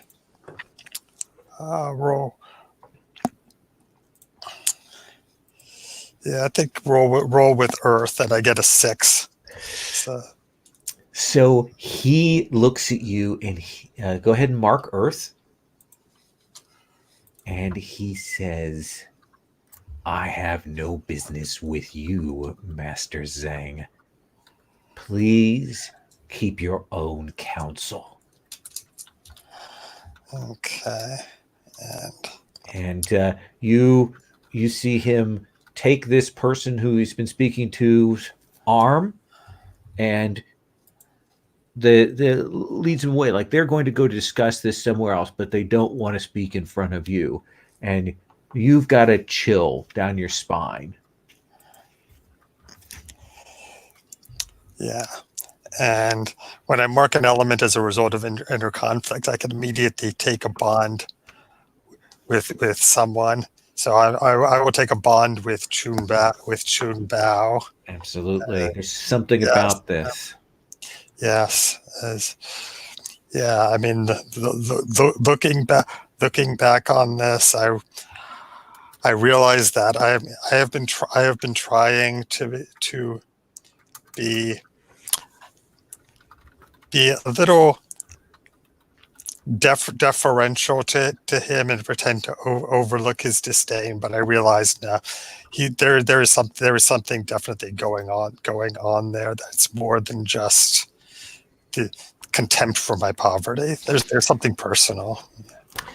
I'm going to cut from that to Lady Twilight Autumn. Lady Twilight Autumn,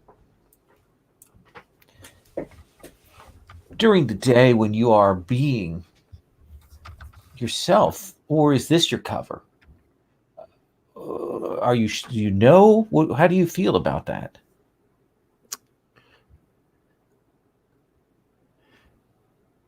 That's an interesting question. I don't think she sees them necessarily as split. She Okay. just understands that if she wants to enjoy the life she has, which she does enjoy, except for the occasional responsibility, she has to be the Red Cloud Sword. But then she's fallen in love with the anonymity of being the Red Cloud Sword. Nobody knows who I am. I can do anything, right? Especially on a day like today, where once again my auntie Hua has taken me down with several other girls to the matchmakers. At this point, me and the matchmaker have a very contentious relationship.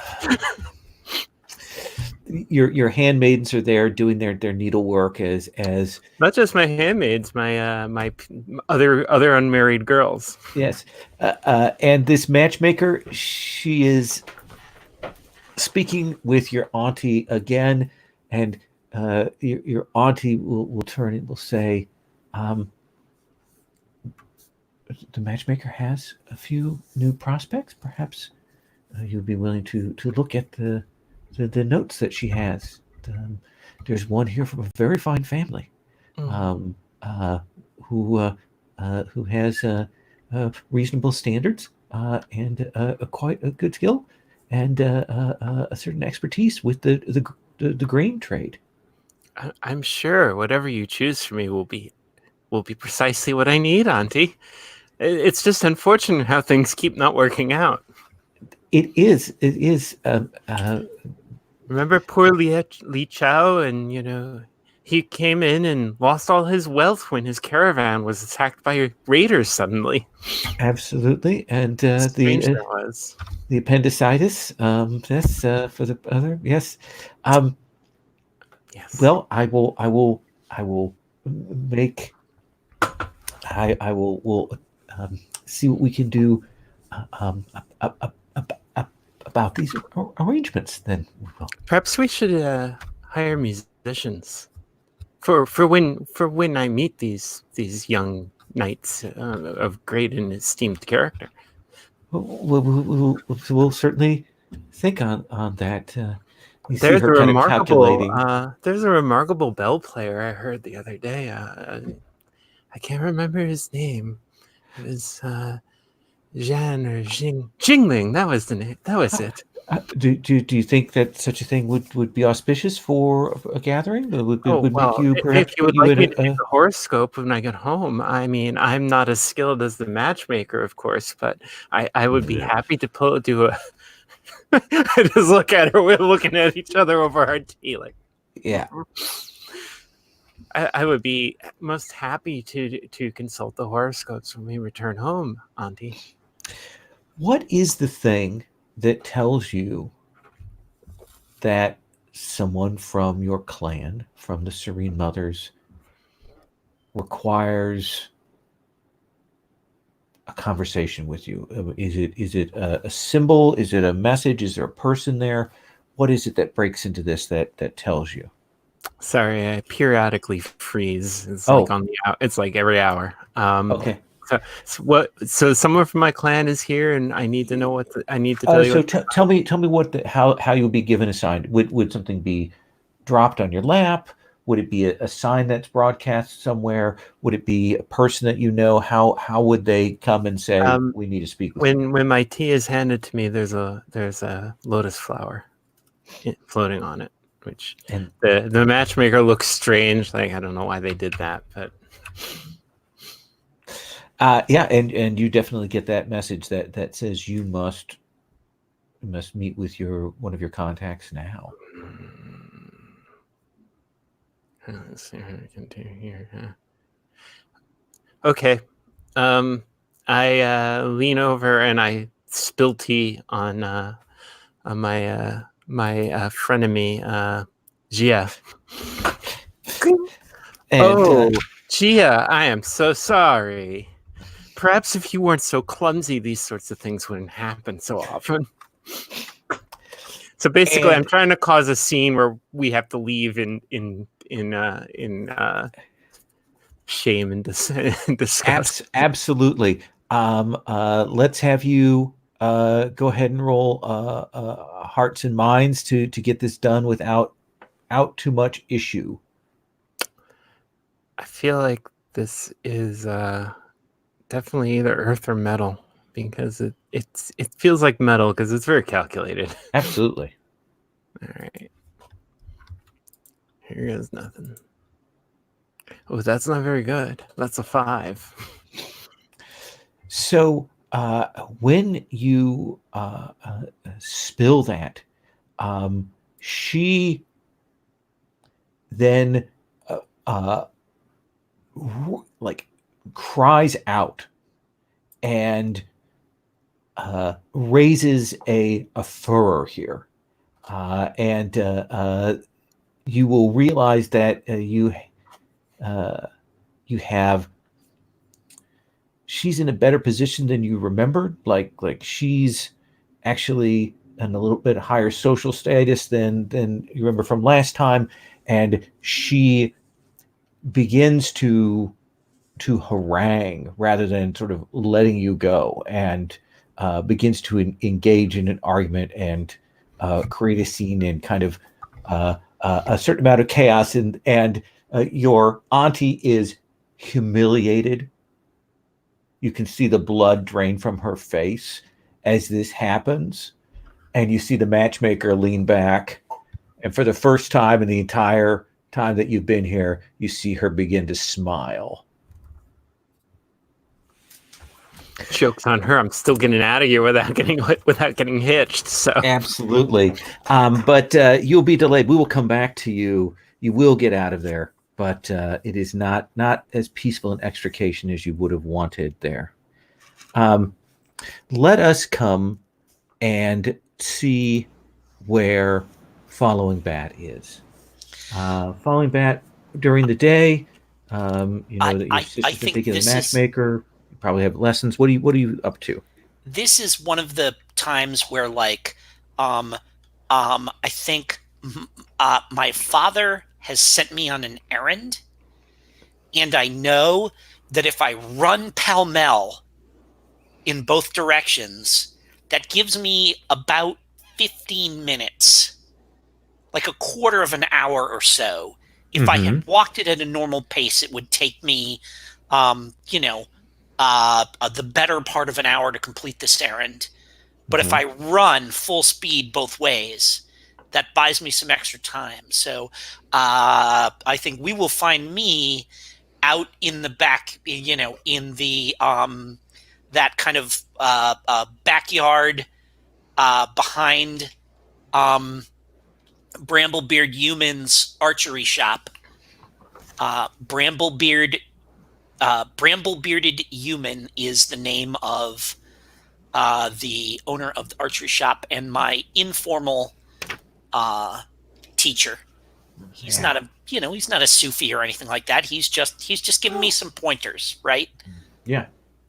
And so, he sees you run in, grab your bow, above, and and run I say, back. and like huffing and puffing, I say, "Human, I have a quarter of an hour. Can we practice?"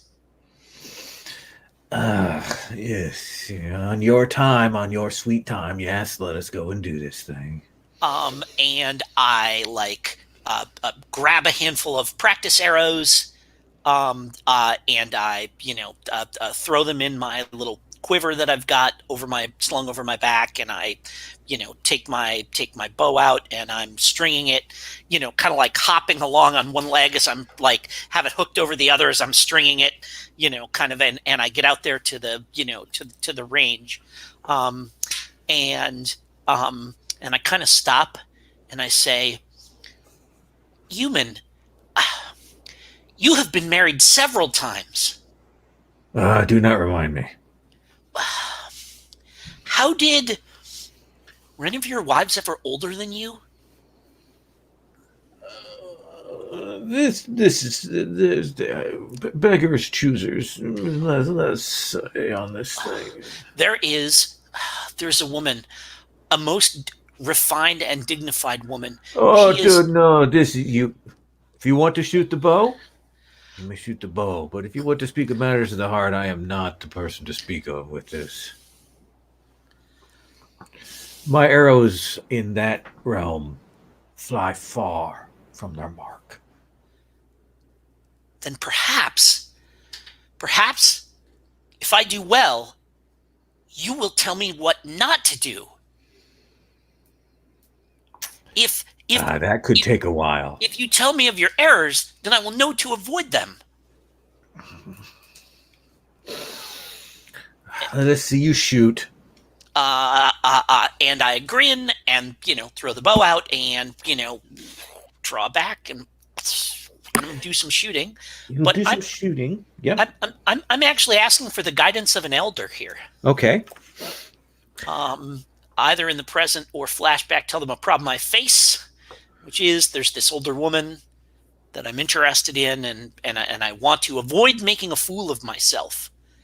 And since it sounds like he has made a fool of himself on numerous occasions, if he shares some of that with me, perhaps I will know how to avoid making a fool of myself. All right. Let's have you roll. What do you want to roll this with? I'm gonna roll this with absolutely. This is with wood, patience, growth, curiosity. I am seeking out advice here. So let's see what we got.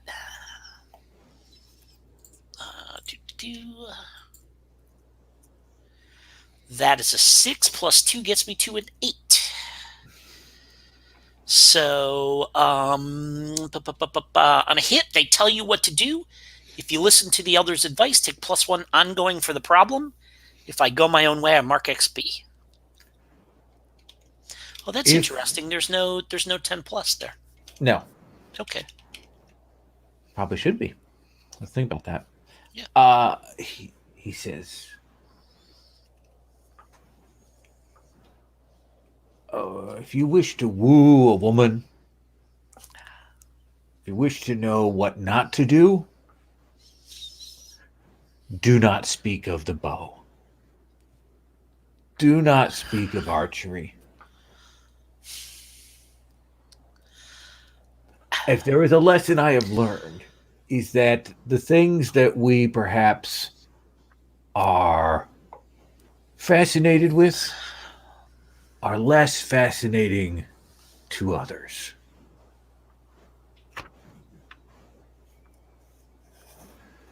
So anything but the bow. Do not think about the bow. Do not say anything about the bow. Do not use bow-based metaphors. Nothing of that sort. I will. This is. I think I can do that. That is a thing not to do. I can remember what not to do. There are too many things that I should do, but that I can remember. Okay. Thank you, human.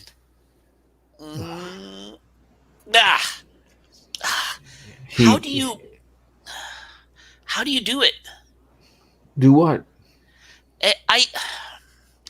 I'm able to hit the bullseye, but the placing the arrow in exactly the same spot as the last one, try as I might.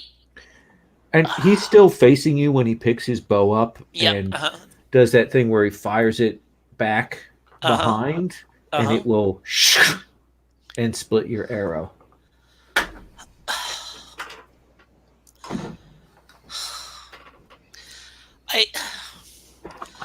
I think your time is up. Oh, that's inner conflict.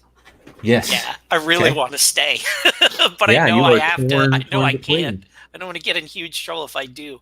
So, all right. So this is inner conflict. Yeah, I'm gonna roll with metal control, calculation, reflection, trying to Okay. trying to figure out what is the best course of action here. Let's see what happens. So I mark an XP because I'm rolling inner conflict. Yep. I'll do that, and then and that is a 5. I'll mark another XP. So there's that.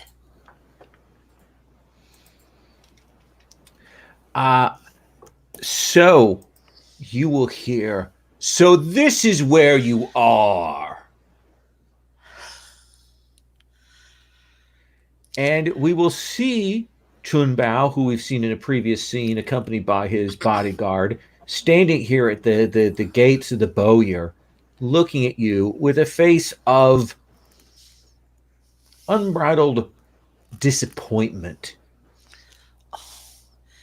He's We'll not come angry. back. I was hoping he'd be angry. We'll come back. He's not mad. He's just disappointed.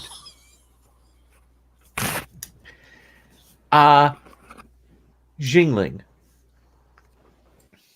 I'm still smarting from the disappointed line. That's okay. I'm here. You are moving through part of the town, the merchant bits. You will hear the sound of Miss Feng behind you, counting out the handful of coins that you have as you are moving along, and you're kind of trying to stay off the main path because there are perhaps some creditors who are out there who are going along. And as you are doing that, you will see a band of suspicious people. They seem to be around the back of this household, and they're doing that thing that you would generally say is the look of people who are casing a place, like they're looking at the walls, they're moving around quietly, they're evading the guards. They are clearly up to no good. Stop and look back. Miss Feng, hide our coin. Seems there are some brigands. She will quickly hear the clack of the 2 coins going together, and she puts it away. What are you going to do? I think you said they were in an alley encasing the Like joint? imagine that we were moving in the area behind a household estate. There are these, and you guess this is probably a more practical household, like maybe it's some sort of merchant household or something like that. And these group of people are moving. They're trying to be casual about it, but they are not to your skilled eye. I'll sidle up to one of them, and as they are looking over things, I'll stand beside them and look over them as well. This gentleman eventually becomes aware of your presence, and he will say, "Good day to you, sir."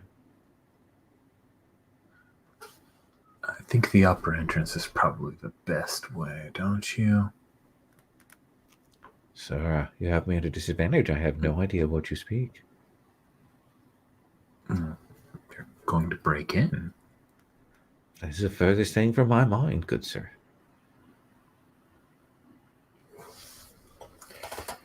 Come now. A thief knows a thief. And you see his face actually get like, he's actually offended when you say that. And you see his hand go down to his sword at his side, and he says, I believe that you have called me a thief. I believe you take an offense at the thought of that, which surprises me because you are looking quite suspicious right now, friend. See, that is the second time that you have made a statement that has cast aspersions upon me. Well, If there is a third, mhm. I shall be forced to call you out. I think I would like to study this guy because he's not at all what I expected. Please make a study roll. What do you want to roll with? I think I'm unfortunately curious. I'm not used to being surprised. And it's unfortunately because that is my -1. Boom, boom, boom. Oh, but I roll boxcars, so studying him, he must be more obvious than I thought. Boxcars? What the what? 2 hold, Rich. Yup. Ask Questions or declarations? Yep, questions or declarations. First question is, what is this guy's true intentions? Have I misread the situation? Oh, they are very clearly casing this place, but your sense is not to rob it. Their intentions are much more nefarious.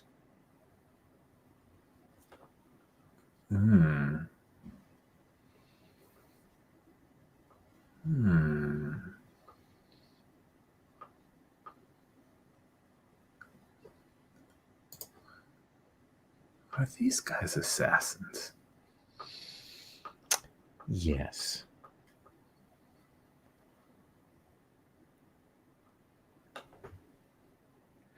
My mistake, friend. My mistake.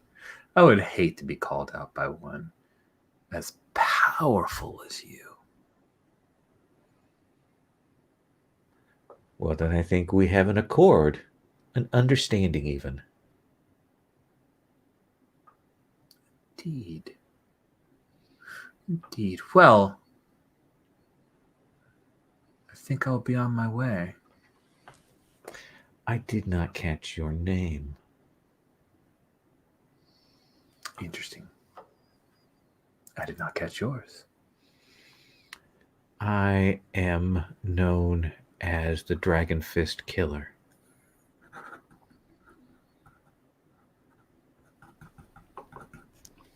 And you? Yes, I'm a little hurt that you have never heard of Jingling Xun of Twilight Orchestra. Oh, you're a musician. Yes. Run my fingers over the bells. I thought there was some sort of odd affectation, but apparently Well, not. It's not that odd. They're bells. You make music. You should see me at the Hopping Crow, where I'll be playing soon. The Hopping Crow. Mm-hmm. I will keep that name in mind. Jingling. Well, Dragon Fist Killer, it was a pleasure making your acquaintance. The pleasure is mine. Well, if you come to the Hopping Crow, it certainly will be. Come, Miss Fang. And you will move away, and he watches you until you move out of eyesight there.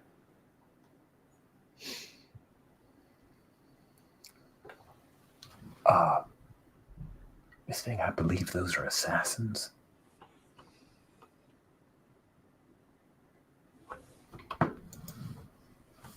She makes that none of our business gesture. But is it? But is it none of our business?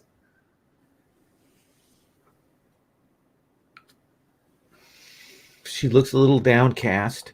And I think it is at that point that you will see Master Zhang, who you know. And how do you know Master Zhang?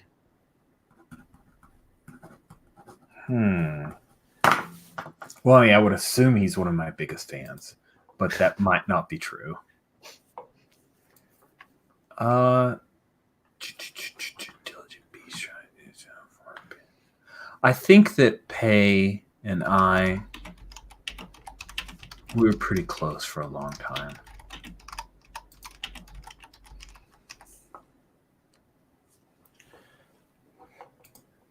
So, Master Zhang, you will see one of your son's friends, Jingling.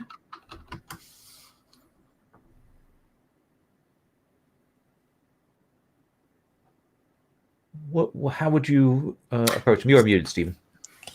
Yeah. I think I've done my shopping, my bartering, and like the merchants are holding the beans and stuff that I've traded the honey for. So I'm just walking around. I'm just walking around the city, and I think, yeah, I think I've seen Jingling play before.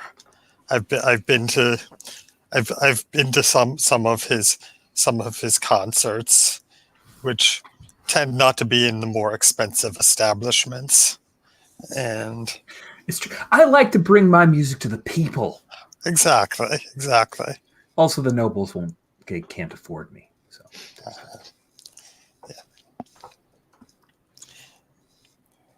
Master Zhang. Yes. Jingling. Yes, I heard. I could hear your bells tinkling.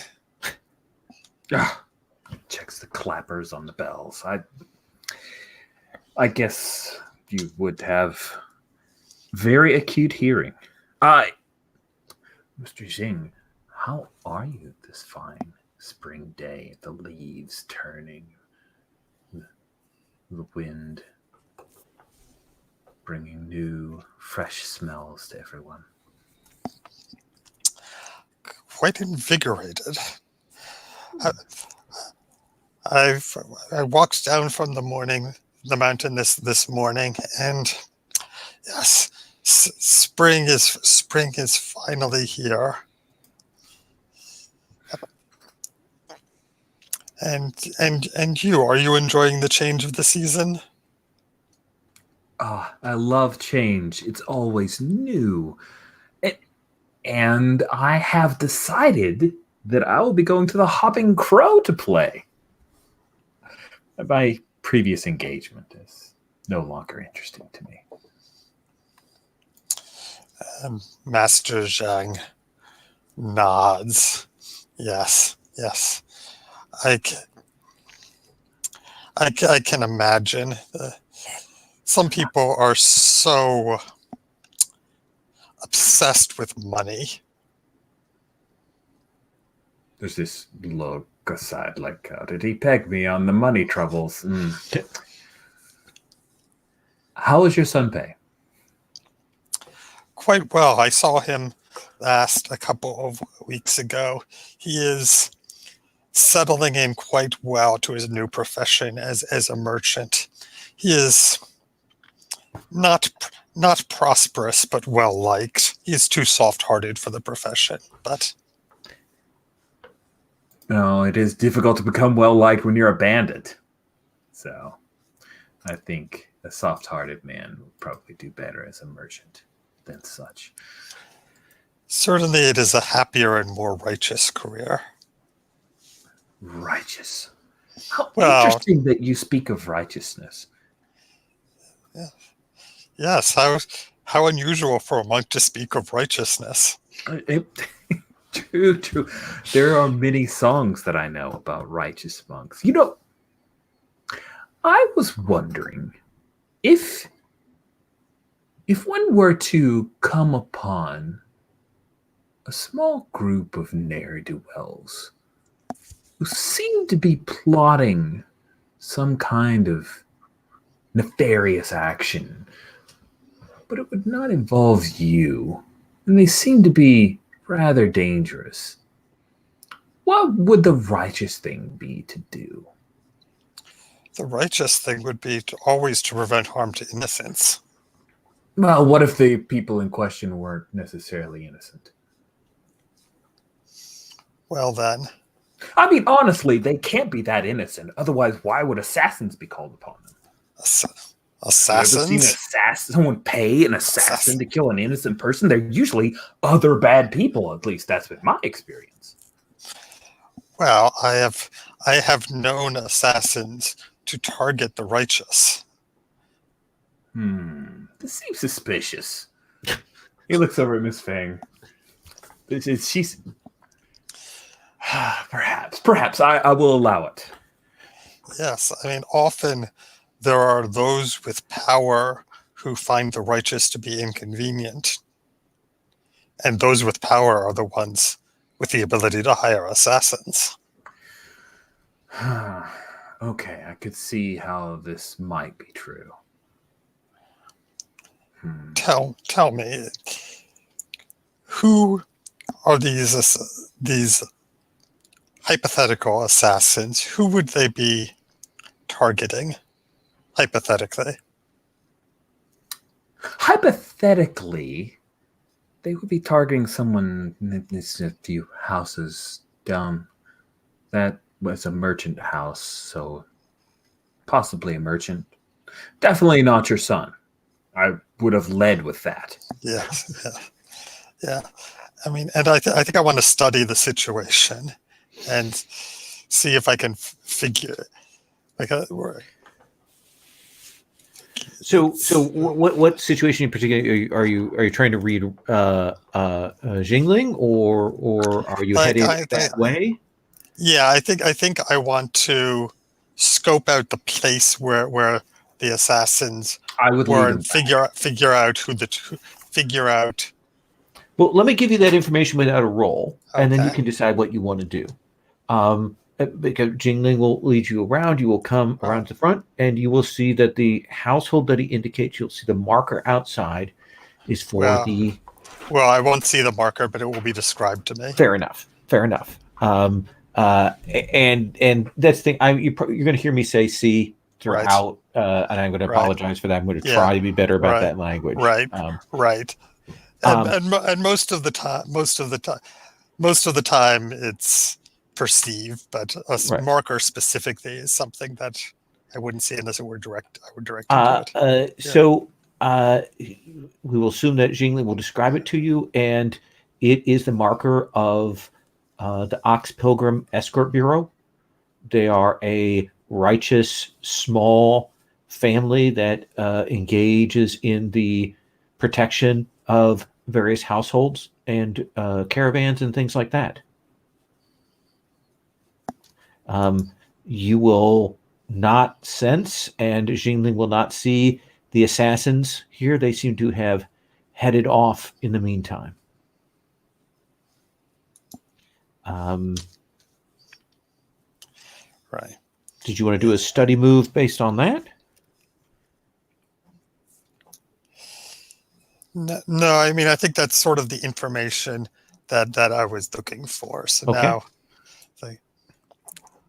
I touched the fence post with the marker on it, and I feel it, and I tell Jingling that this troubles me.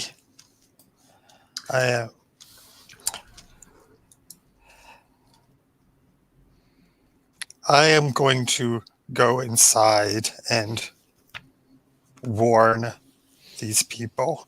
If you wish to go finish your sentence. I'm sorry. If you wish, you may accompany me. If you do not wish to be involved, I will not mention your name. Well, I guess that I can go inside. And we will see the two of you approach the front doors. But I'm going to cut from there. Back to Lady Twilight Autumn. Your auntie had to apologize to some other senior women. She has gone through that process, and eventually you were able to disentangle yourself from that. You are muted. Really, Auntie, how was I supposed to remember that her sister just married a prince? I mean, everybody gets married so often nowadays. Who can keep track of that? My Many sister has people dinner with get the emperor. married. Okay, well, Many people get married. Some don't. Some haven't yet. perhaps you'd be happier if I would just run off and join a lamasery and just spend all my days studying the works of the noble Buddha or something like that. No. That is not what I mean. But I must return to the household. Leave all the errands you needed to run to me. I shall take care of everything for you. Take your servants. I have good relationships with all the merchants. They will happily deliver for us. And she's upset enough that she leaves you on your own there. Where would you go to meet your contact? What is the scene we cut to? I mean, we've got this tea house, right? It seems everybody's showing up there now. Yeah, so we will see the tea house that we saw earlier. We can see the same merchant who was berating the harmonious ivory servant before, and we'll see your contact. Man, woman, ambiguous. If it's from the Serene Mother, it's either female or ambiguous. So it's uncertain. Back in the corner, they make the gesture that indicates for you to approach. You get some looks in here because you are a beautiful noblewoman, and this is a little downscale household, unless you've changed. I think I've changed. Okay. I think I wear my my adventuring clothes under my dress, and I just drop them into the bag. I also keep strapped under there. There's a lot of room under there. It's yeah. And you will come forward, and she gestures for you to sit, and she will say, "Red Cloud Sword." Yes, I got your lotus flower. I apologize for the suddenness of the missive, but matters are moving quite quickly, and it became necessary for us to reach out to you to bring a task to your hand. My hands are always busy these days, it seems. This will be the perfect distraction from the machinations of my auntie. There is the need for a particular item to be taken from a household and to be done quickly. There are others assigned to other parts of this task, but you are assigned to retrieve an item. A stealth mission then. We'll have to go in fast. Are we? How much evidence of my presence am I allowed to leave? What I'm saying is, if a wall, for example, were to fall down, would anybody be upset? No, I don't think there'll be anybody left to be upset when all of this is done. Oh, yeah. Are you sure you don't want to assign me to one of the more interesting parts of this? I thought about that, but while you are a skilled killer, you're a better thief. I mean, I try and keep them at the same level, but what can I say when one has a calling? You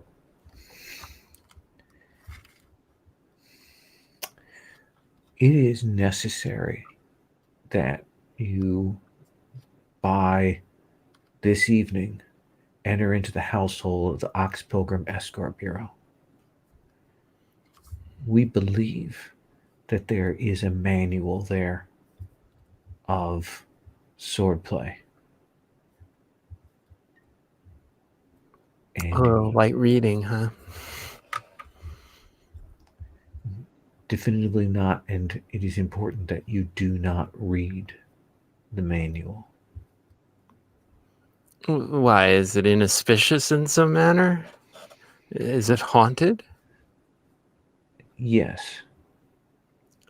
You said that in a way that makes me doubt your veracity on this. But if the Serene Mother so orders it, I must obey. Thinking to herself, there is no way I'm obeying this.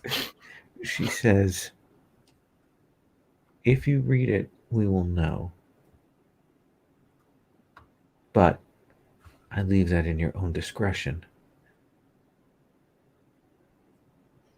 What's in it that's so important? There's lots of sword manuals. I've read 5. I've read all of them, 5.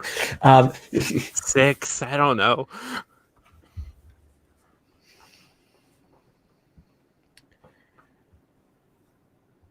The mothers made it clear to me that I was not to ask further questions. I had queries much as you do.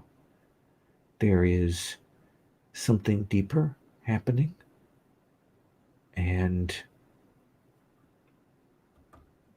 the portents are dark. Well, the Serene Mother does tend to know what she's talking about. I mean, otherwise she wouldn't be serene, I guess. She would be more like the anxious Mother Midnight. Who would follow anxious Mother Midnight? Am I not taking this seriously enough? I'm so sorry. She says, whether you jest with me or not is no matter, so long as you do what you are asked to do. Have I ever failed you? Don't say bow. Everybody says bow. That was a tie.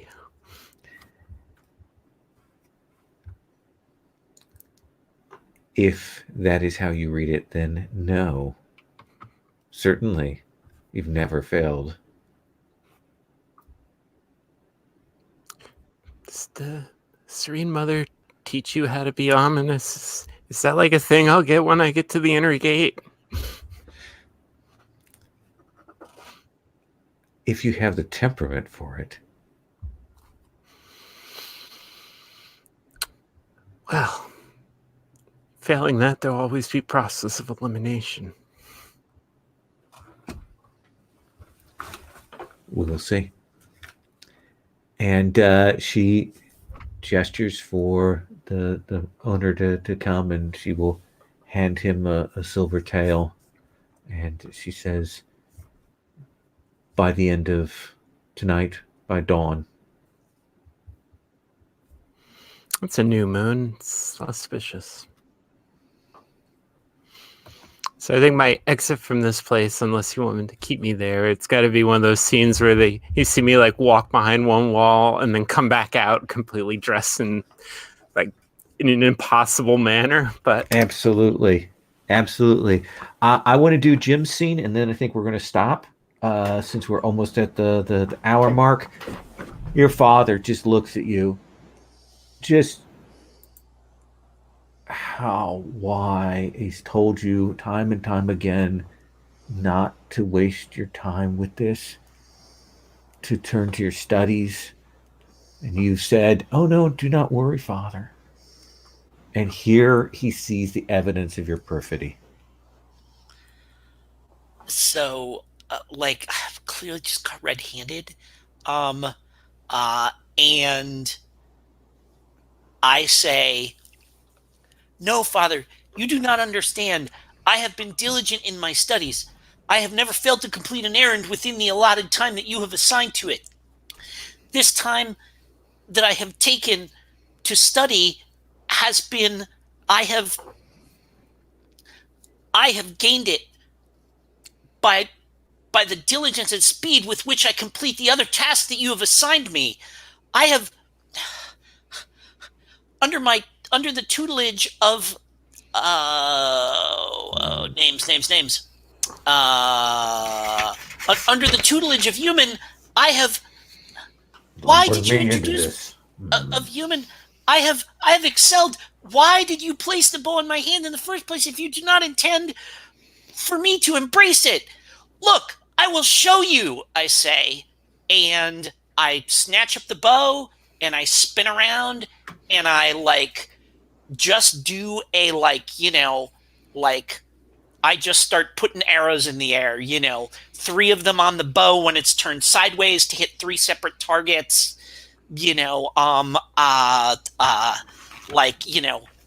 around my back. I switch hands and fire it right-handed instead of left-handed like I normally do. So I'm trying to impress him with a demonstration of my form here to convince him that this is actually worth something. That this is not just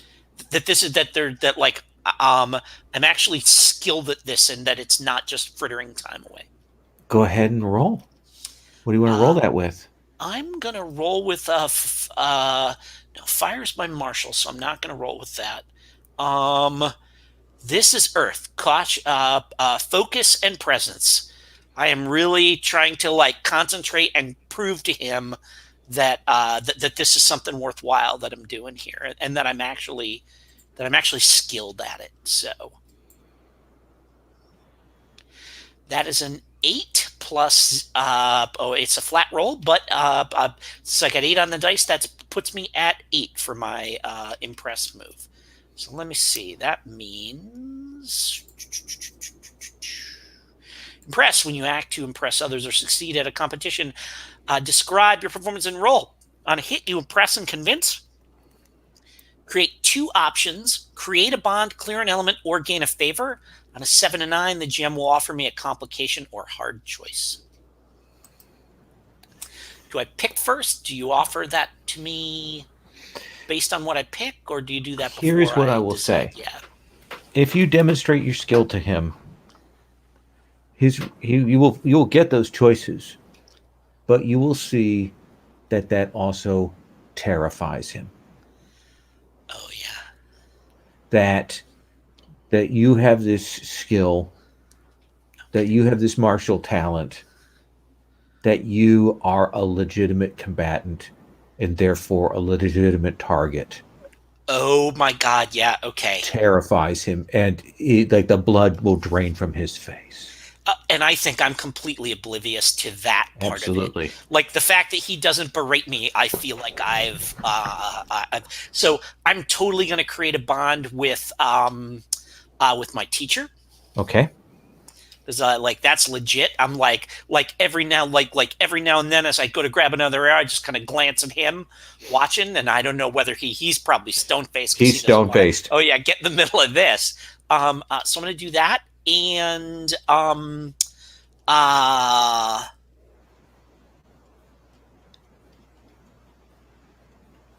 and I'm gonna gain a favor. Okay. From who's my dad's assistant that's with him? Oh, let's give him Ming. Let's call him. Yeah, I want a favor from Ming. And Ming kind of takes your father's elbow and looks at you and kind of nods in that way that acknowledges you. And your father says, I must go. I have to go. So human, got a bond with human.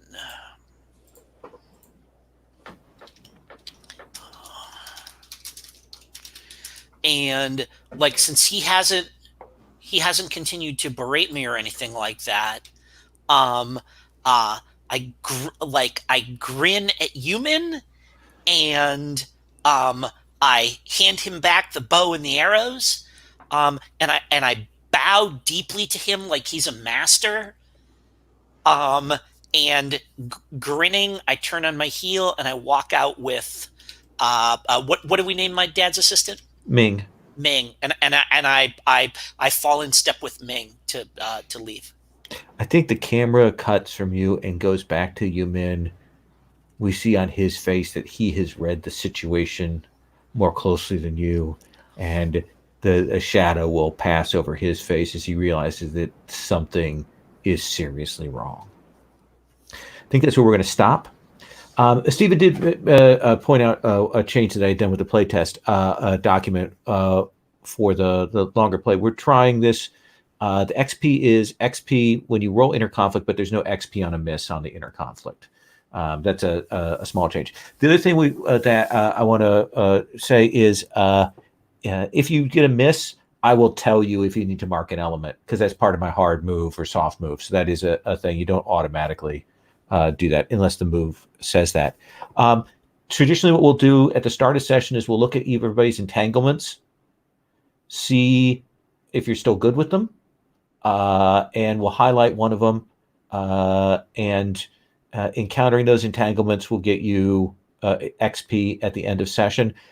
Because this is first session, I'm going to give you a flat 3 XP just based on that. We're just going to automatically trigger those since we're going to start on that. Typically what I do is I do stars and wishes every 2 sessions. So we'll do that at the end of next session. We'll also check in at the beginning of the session to make sure everybody's cool with their moves and all of those things.